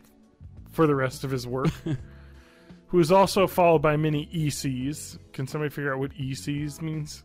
Is under the eligible chicks. That sounds ECs. right. That sounds Under like the something blue Red pill Pill delusion would of think. spending hundreds of dollars on a woman in the first date is how you find a decent girl. He goes further to say, girls are unimpressed by your boring coffee, Netflix, and chill dates. Let's go ahead and address this idea section by section. 1. The first flaw with this belief is the idea that one should be concerned with impressing a woman. She's there at the coffee date. Yep, go. Yep. I mean, he's responding to somebody that is wrong. Yes. But so far, his response is equally wrong. Okay. She's there at the coffee date talking with you, isn't she? She's in your room watching Netflix, waiting for you to fuck her, isn't she? Whoa. Ew. Okay. I mean, I guess very well be the case, but there's all kinds That's of like not really lead-up a conversation. It's not really a date. You know, Netflix and chill is not a date. See, John, you've never used Tinder, so No. Okay. I mean, there are occasions where this is definitely the unspoken truth behind the date pretext. But fair enough. But I would say Netflix and chill isn't a date. It's its own thing. It's separate from dates, because I think a date is a public meetup somewhere. Okay. Whereas I'd agree Netflix with that and chill is terminology. Netflix and chill Like is a more like a hookup. hookup. Yeah. So, which I get. All right, anyway. So I could understand some women not being impressed by a guy just wanting to hook up. Fair enough. Maybe they're just not into that. Who gives a fuck if she's impressed? It's completely irrelevant to the quality of the relationship or to having fantastic sex with the woman. Okay, so he's saying you don't need to spend money to have a good date. You know, fair enough. That's right. true. His But language is confusing though. Yeah, you know, he's a little combative off the bat here. I feel like he probably could have not gone full speed here. All right, here we go. 2. Why the hell would you spend more than $50 on a woman you just met? Would you pick up a random on the street during day game? What? Okay. And propose going to a 5-star restaurant where you pay for food, drinks, and all the other expenses for a person you've known for a total of 10 minutes? This is a surefire way to lock yourself into the beta provider category. Okay, he's losing me more with this bullshit terminology. Yeah, you know, that's the red pill the way. You got all the categories. They get so into this jargon and classification that it ends up insulating you more from real regular people. Mm-hmm. And then you don't know how to talk to regular people. Exactly. This is reminding me of like the cults that I did grow up around cults, but like they would use terms like Jezebel, but Yeah. But specifically in regular like Jezebel is more like a concept. I think most people that are even aware of that, but they'd be like the Jezebels and harlots, and like they would talk about it like it was like a group of people in the town. So it's just like when you just come off with the words like, "How are the Jezebels and harlots today?" Like you are now not in the realm where humans normally speak. Yeah. Yeah, and I feel like you're it's like a whole associating thing. with too many SPs. You got to clear those needles. You got to. That's Scientology. I found out what EC actually stands for. My thetans are out of whack after reading this. Sorry, go. Yep. What's EC? So EC is a specific abbreviation on the Red Pill subreddit, Okay. saying that the person is an endorsed contributor, just saying that they've been part of the community for a long time and their contributions are more well looked at than others. Got it. So that this sounds like fucking Scientology now. Yeah, you know, Yeah. he's a level They 2 red have- pill guy. You Yeah. know, like, They He's have on the bridge, flares you know? next to their usernames. of The course. flare says TRP endorsed, but when I put my mouse cursor over it, it says endorsed contributor, and that's what EC stands for. There it is. So, all right. So you're locking yourself into a beta provider category. He believes that you must spend much money on the first date, so the line of thinking will compel them to top the previous date, and so on. What happens when those dates dwindle? That woman, having become used to being treated as a pussy goddess, love that term. You think she's gonna let you stop taking her out and treating her like a queen? Hell no. Are you just gonna continuously top the previous date to impress her and keep her on her toes? I think that's a fallacy right there. I think you can have one fancy date, and they're not expecting the next one to be as fancy, if not fancier. I think what happened to this gentleman was he took a lady out to a date and bought her dinner, and then the second date he was like, "Hey, come over to my fucking apartment I haven't cleaned and watch some terrible movie with me I want you to watch," and then she doesn't call him again. And he's like, "Oh, it's because I didn't spend money." It's like, no, it's because just there she wasn't learned chemistry. you were learned you were a red pillar, so she didn't want to talk to you anymore. Is what happened. It's just weird to simplify it down to like strange rules and terminology, because it's more like you're improvising, like depending on who you are and who the person you're talking to is and what the chemistry is like. It's just not that simple. It's not as simple as insert money, output sex. Yep. Now, would you like to get into point number 3, and we get a little bit more terminology here? He implies the only way to find a quote-unquote decent girl is to spend hundreds of dollars on her. And he is arguing about the terminology here. First, what is a decent girl? Decent for what you're looking for, maybe. Easy sex, comma, produces art, comma, and takes care of her body is decent for me for a FWB. Friend with TJ? benefit. I know that one. Friend with benefit. Okay, cool. Friend with benefits. All right, so he wants... I like that he's specific and he wants a woman who produces art. What? Well, yeah. Why is he throwing that out, though, right here? He Because wants an you artist? gotta know what you're looking for. Okay. I mean, I don't have any problem with people that are like interested in casual stuff and know what they like, as long as like both parties are on the same page. Uh-huh. But Is this like a singles classified ad? It really it's like a whole thing about him bitching, but then it's like, I like pina coladas. It's like, Just so you know, you can get my Reddit profile here, you know. Does he mean a good girl? Well, of course he's going to get the good girl act, as he acts like a beta provider. Because, you know, beta providers get the quote-unquote good girls. Does he mean loyal, classy?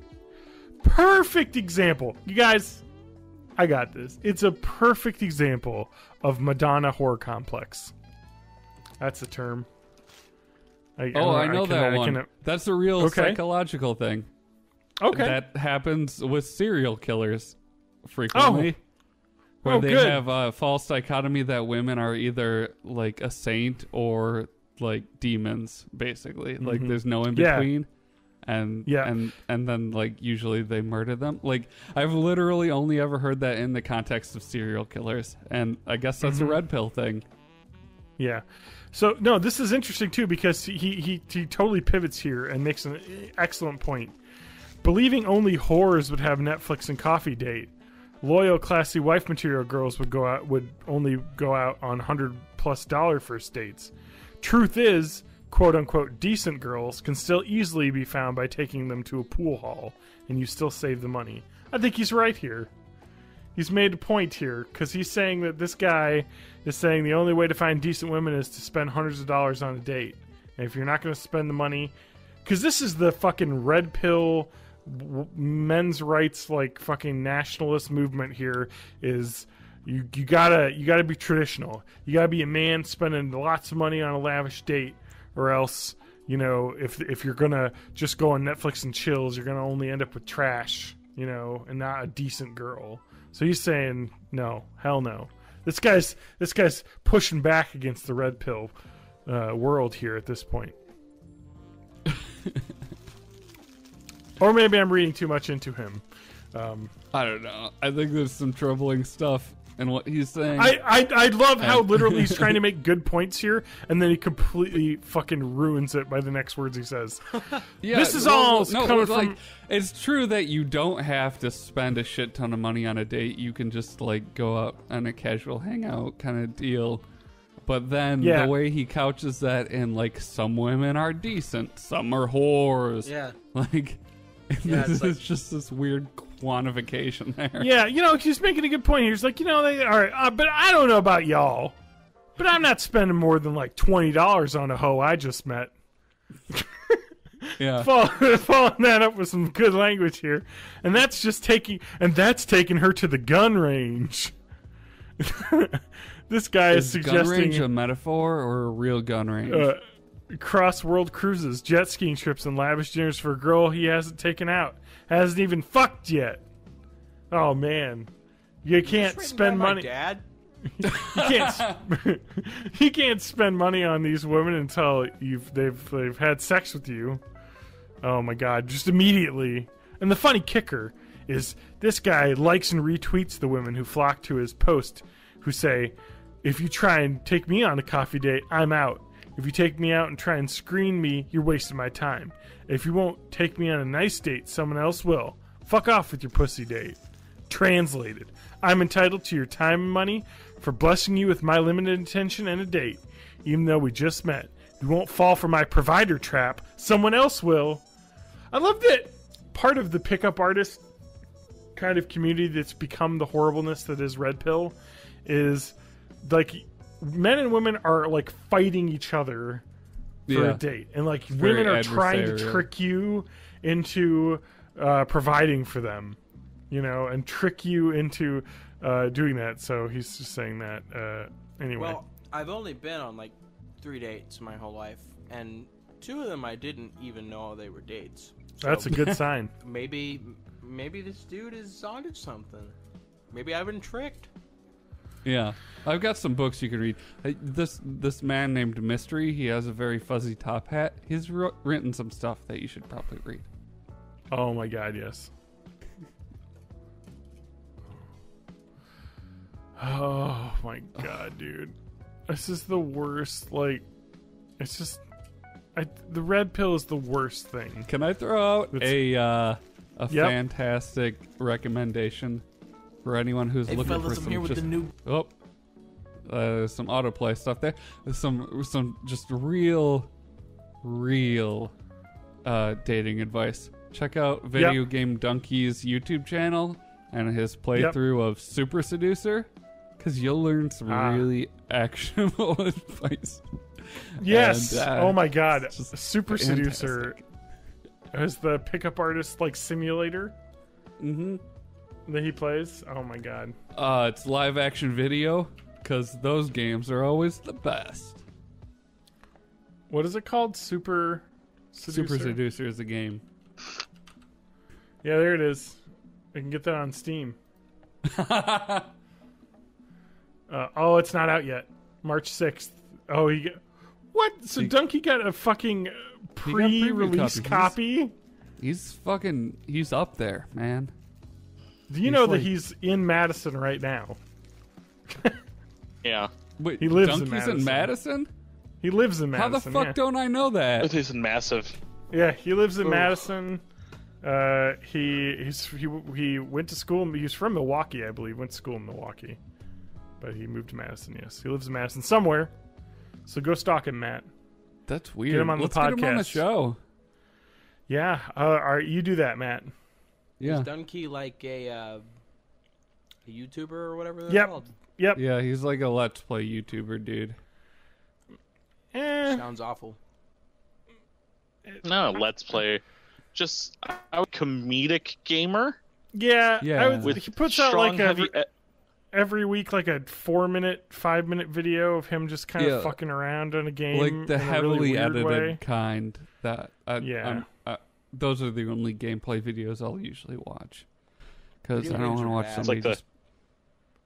I just want to just cut out all Look the at bits this that aren't shit. funny. Go to. Oh look! What? I got this trailer on top of the roof. Yeah. Holy- he's just That fucking sort around. of stuff. I I'm enjoy his excited. stuff. I downloaded 'Cause- this app on my phone that apparently I can stream phone games to Twitch now. So you Nice. guys are gonna watch me play Adventure Capitalist for hours good. and hours. Good. And hours. That's a great Yay. game. It's a classic. Hey, Spanky, video games suck, huh? Video games are bad. Tell me a Yeah. bad video game now, because you said you could come on the show and tell us Spanky about hates why it video too. games bad. Yeah. All right, I can tell you about why a game is bad, Okay. but since they're all bad, Okay. Can you pick out one? I'll be honest with you. I've been watching bobsledding for the past 2 minutes while you guys are talking about Donkey or whatever. It's a gold medal. So I'm kind of not in the mindset for video games. How's the what's something that's Jamaican come dude out? doing? Metal Gear Survive just came out. Metal He Gear looks really Survive. Metal Gear Yeah. Survive. Yeah. Hmm. Or the new Dynasty Warriors game that just came out. I actually heard it was pretty bad. yeah. like, Objectively bad, not It's all just bad. subjectively. Not all just bad. Tell us Spanky about thinks it's bad. Battlefield 2 or Battlefront 2. The Battlefront Star Wars game. Star Wars Battlefront. Man, oh yeah, that is a game, isn't it? Well, here's the thing. All right. I didn't play it. I don't know anything about it. But I'll tell you about Battlefield 1 and Battlefront 1. I don't mean the first Battlefront. I mean the one they've just called Battlefront and put on the newer consoles. Okay. 2015 Star Wars Battlefront. Thank you, TJ. That game's a piece of fucking You're welcome. garbage. Okay. It's so you're like, I'm gonna play some Star Wars shit. I'm like, y'all, that's cool. And this is a series of content where one of the main actors, Luke Skywalker, Mark Hamill, is a voice actor. So you're like, oh, I bet they probably got Mark Hamill in this shit. Yeah. No. The dude that got to sound like Luke doesn't sound like Luke, and they did this with everyone. You can play as Carrie Fisher, or excuse me, you can't play as Carrie Fisher. You can play as Leia, as someone who kind of sounds a little bit like Leia. You can play as the Emperor, I think, and it's just someone doing. All the voices are bad, all of them, and I'm not just mean like bad, like they're, like I hate Kiefer Sutherland as Snake in Metal Gear Solid 5, but I don't think he was like a bad voice actor. But Sure. The people in the first Battlefront game, or 2015 Battlefront, are fucking garbage. They suck really bad. So you think, okay, well at least it's Star Wars, so I'm gonna play a Star Wars game. And it's like, okay, I'll give them the fact that when you shoot your gun, it makes the pew noise. That Star It Wars makes the guns noises. make. Yeah. And then you can get a lightsaber and it goes bzz, bzz, bzz, whatever. Mm-hmm. But then it's like, all right, let's play this fucking game. Is there spaceships in it? Like, no, there's not spaceships. You can fly some stuff around, but you can't go anywhere. There's no space battles. What do you think this is? Star Wars? Nah, this is like fucking dirty ass broken building wars in a canyon where people just fucking set up with these sniper rifles and all this shit. Like, you could tell this was made by a developer who spends all their damn time making war games. Because I don't remember seeing like fragmentation grenades in Star Wars. They had these like weird ass thermal detonators that immediately. Oh, but they sounded so great. One of the best sounds in all of gaming. Yeah, like whoever did the sound design for the Battlefront 2015, great job. Get out of making games because they suck, and you deserve better. So this game, I played this mode, and I played this in the beta, but like I got the real game too because I thought maybe the beta is just a piece of shit and the real game won't be. I make that mistake sometimes, and they're always bad. So I played the game, and basically what it is you get on this team, and if your team decides like, hey, let's walk in the same direction, you win.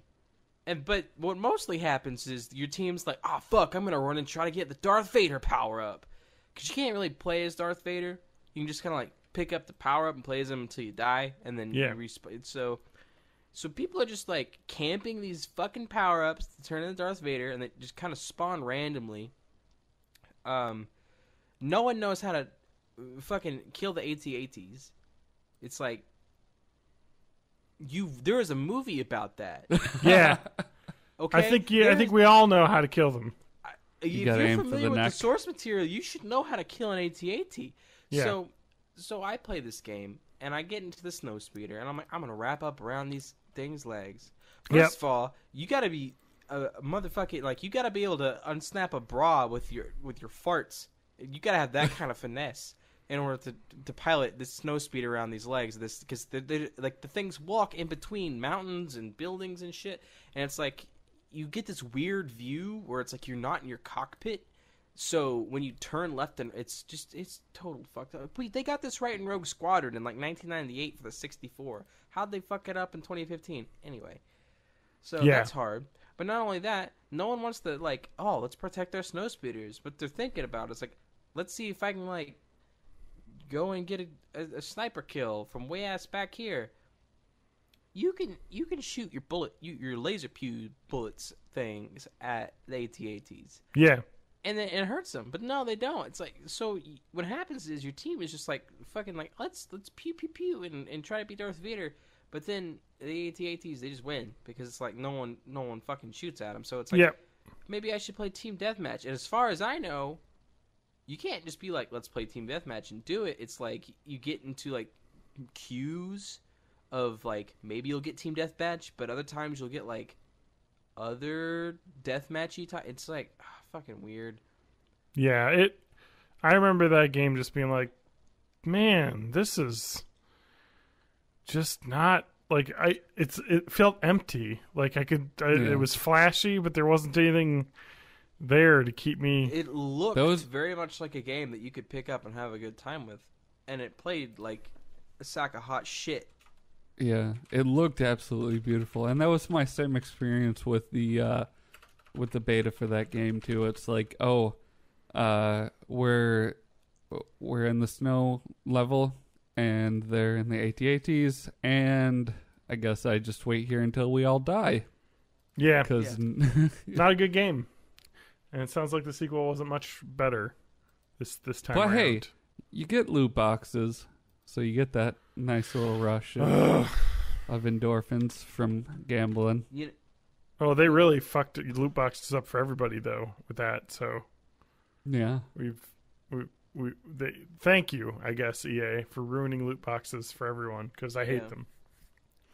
You guys remember whenever you could play a video game and it would just be the video game, like you could just like play the video game? You know, God, it's been so long. I think I can. You ate a fruit, you got some points. Yeah. You know how much points you were going to get when you ate the fruit, and if you ate all the dots, you went to the next level. You didn't, like, fucking eat all the dots, 0 points, and then, like, at the end of the round, we're going to spin open this, but what did you get? It's like, no, you know what you got for that. Yeah. Yeah. And, like, you'd finish a level in Mario 2, and you'd know exactly what kind of bonus you were going to get. You wouldn't get, like, a slot machine. Yeah, you know, like it's the way the world is now. So, you know, it's over. All right. Yep. Mario 2. Did you ever play like the Game Boy Advance Marios? And I fucking love those. Yeah. Especially the voice clips. They were revolutionary in my mind. I hate the voice clips. Oh, no. They're wonderful. I can remember now the specifically like the choose a player and like the Mario. Just what I needed. Just what I needed. And Lucky. And they would all say Lucky. And then Toad, all of his like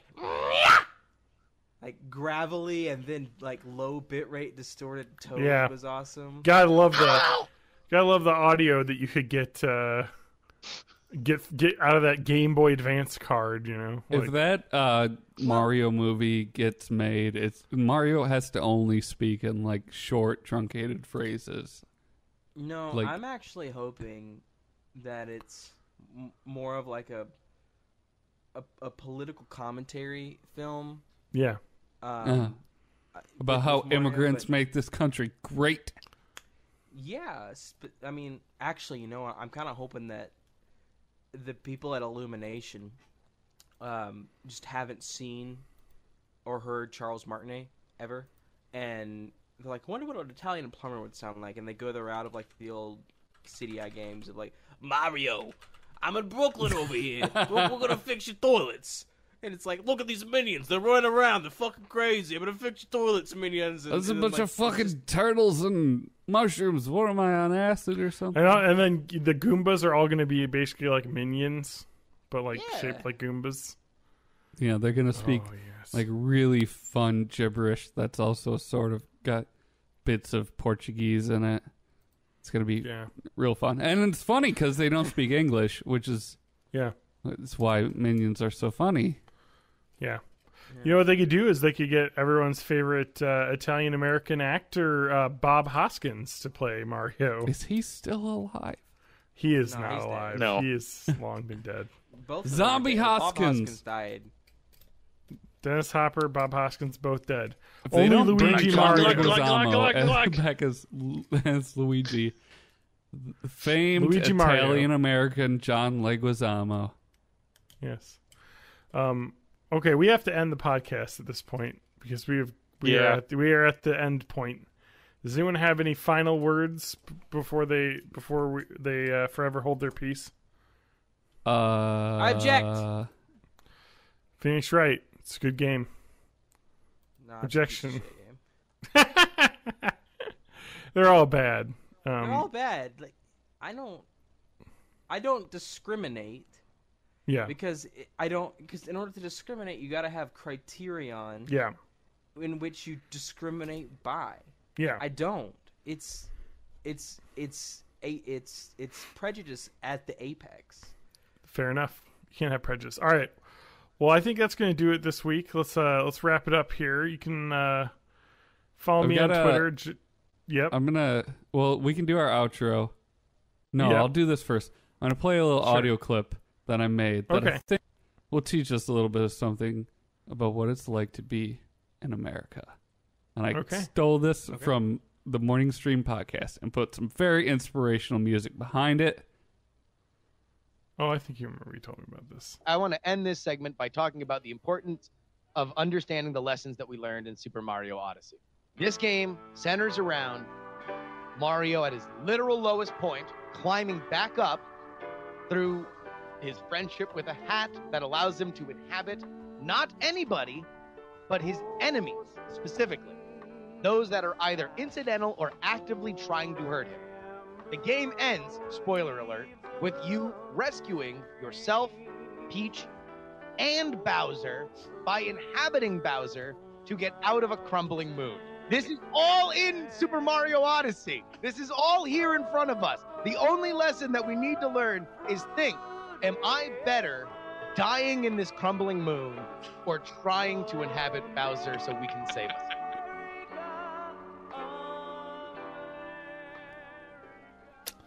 It's very moving.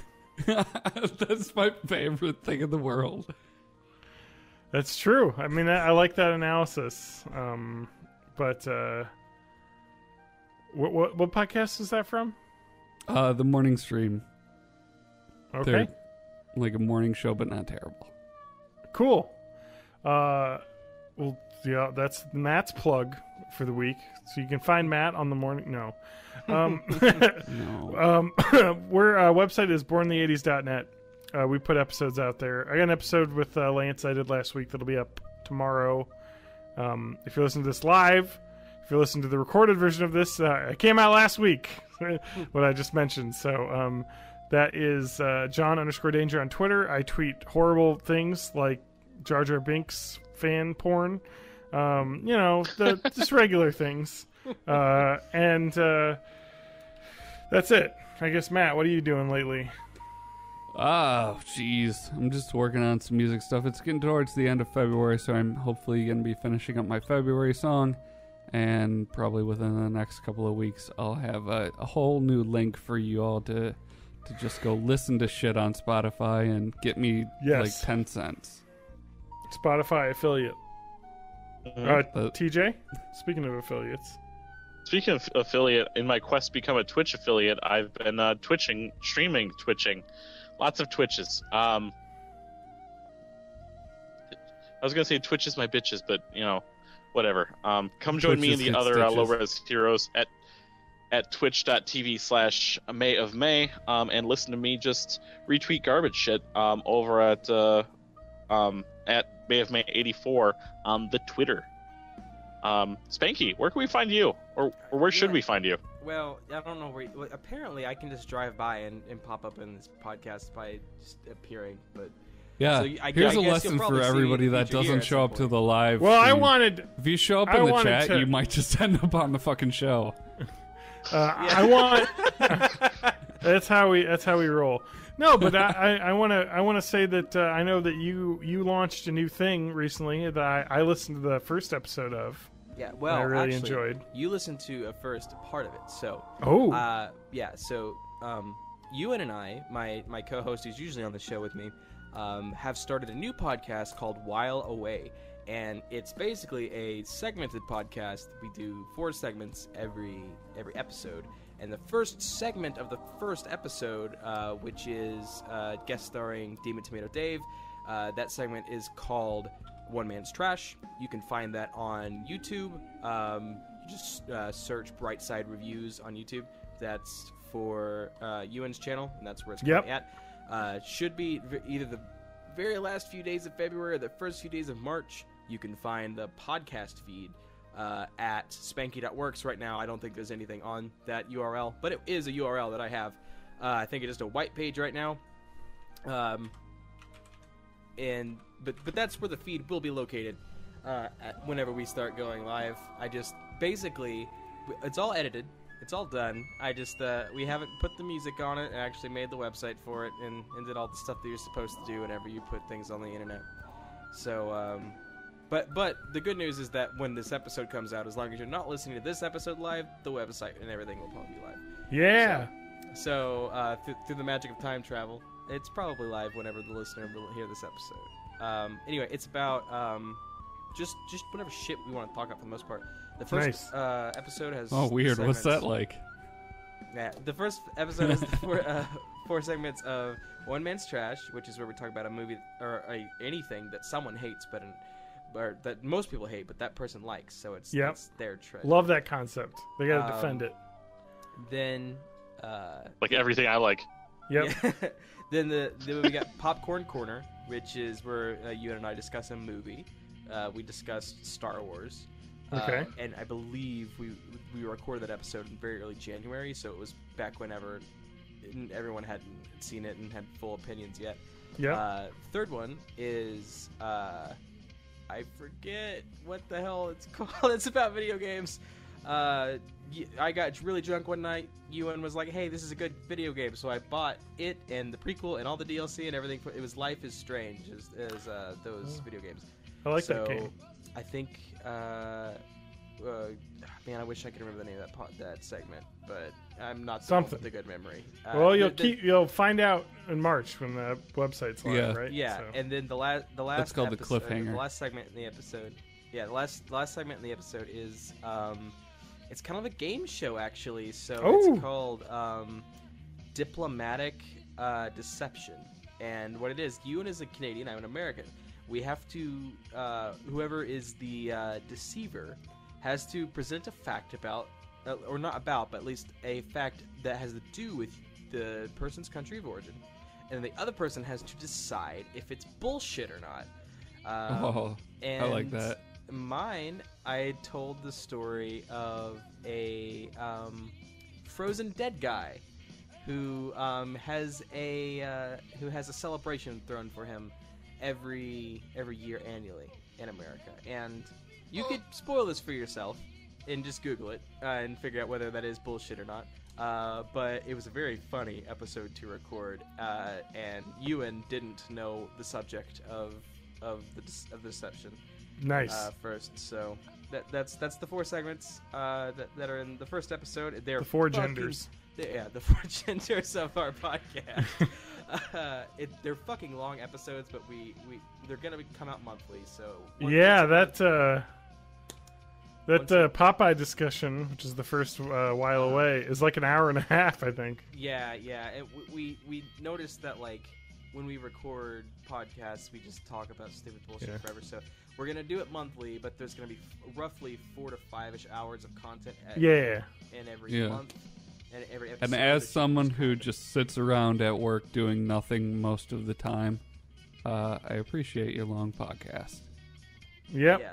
So hopefully that'll someone will listen to it and get a kick out of that stuff. It's I love the Popeye discussion. I thought that was really good. Yeah, the Popeye discussion. Popeye the movie is what we discussed with Demon Tomato Dave. Yeah. And he it's actually Demon Tomato Dave. I'm sorry. You say tomato. Have you been on a podcast with Dave? Did he tell you that? It's true, no. Matt. He's got you there. TJ, you should just have Dave come on the podcast. I think you could. It's very hard to schedule him to get on your podcast, but it is very easy to convince him that it's a good idea. All right. Yeah. In the future. TJ. Anyway. Outreach coordinator TJ. Yeah. Human resources, TJ. Many people I would love to get on this podcast. I would love to get Dave. I would love to get Cole Watson from GameStop TV. Dude, anyone There's a whole that list. wants to come on, it's easy. They gotta have a all mic. invited. Go to You just go to the Twitch chat, and Matt will fucking put the link to our fucking hangout live on Twitch. Public. And you can just jump in. Oh yeah, Just look so at you all know, the he people that was fucking on- barged in here. Hey, we could have gotten raided. You left our ass out in the open. No, Twitch wasn't is actually cutting down on on that the now, screen. so it's all good. He Anyway. was on the away screen because I was watching the stream. No, but I had before I brought up your email to enter, I had the regular screen up, and I guess that shows like a URL that you can type in to join. Yep. I'm Anyway. sorry, I don't know how to internet. What are you, Canadian? All right. If we haven't gone offline, bye-bye, everybody. Yeah, we gotta end this slate. All right, bye. Later, fuckers.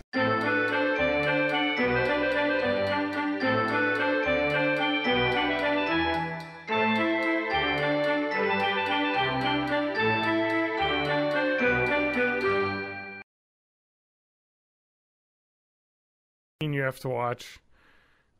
I can't join during that. It's so weird. Okay, I mean, the audio should be back. Okay. Hopefully You have that to doesn't watch. happen again. Hey, it's working. I can't join. What during happened? that. It's so weird. Okay. I mean, Matt. I'm not sure. Something with the Expa just lost track of the audio stuff, so I had to close my audio program and reopen it. Cool. I don't know what confused it, but hopefully it's not something that repeats. Well, hopefully not. So let's let me listen to the levels here. This is John. Matt, can you talk? Hi, I'm Matt. I just realized I have 38 followers. Yep. And TJ, you go on the thing. I'm speaking, and hopefully I'm not going to be like ridiculously loud like the last episode. Were you? I don't remember that. I felt that way. I didn't feel that way. I didn't feel that way. How many followers do I have on Twitch? I don't even know how to look. Like 1. Dashboard, Twitch confession. Oh. Does the dashboard have it? Is it stats, maybe? Maybe. Stats should has have it. 1 average viewers. I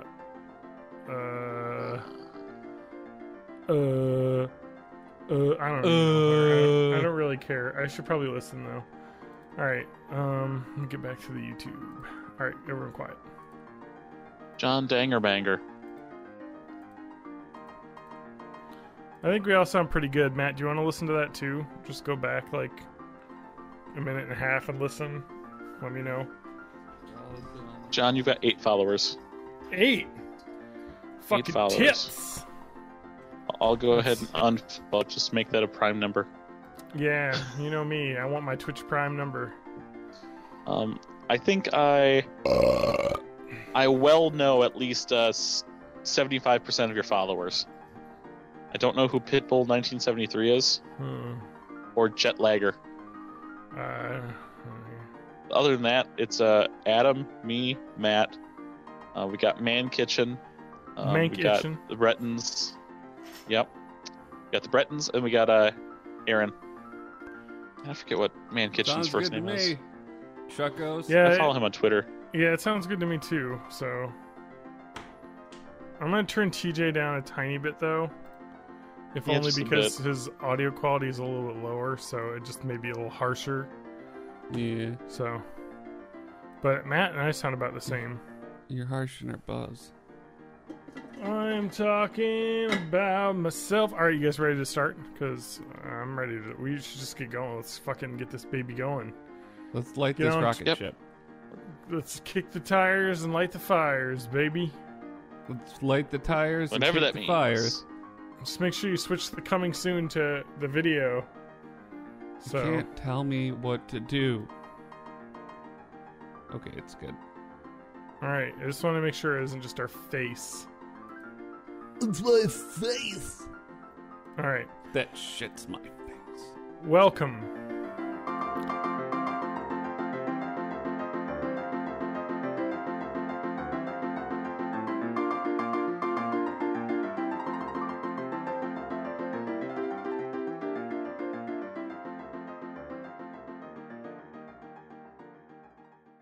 That's why minions are so funny.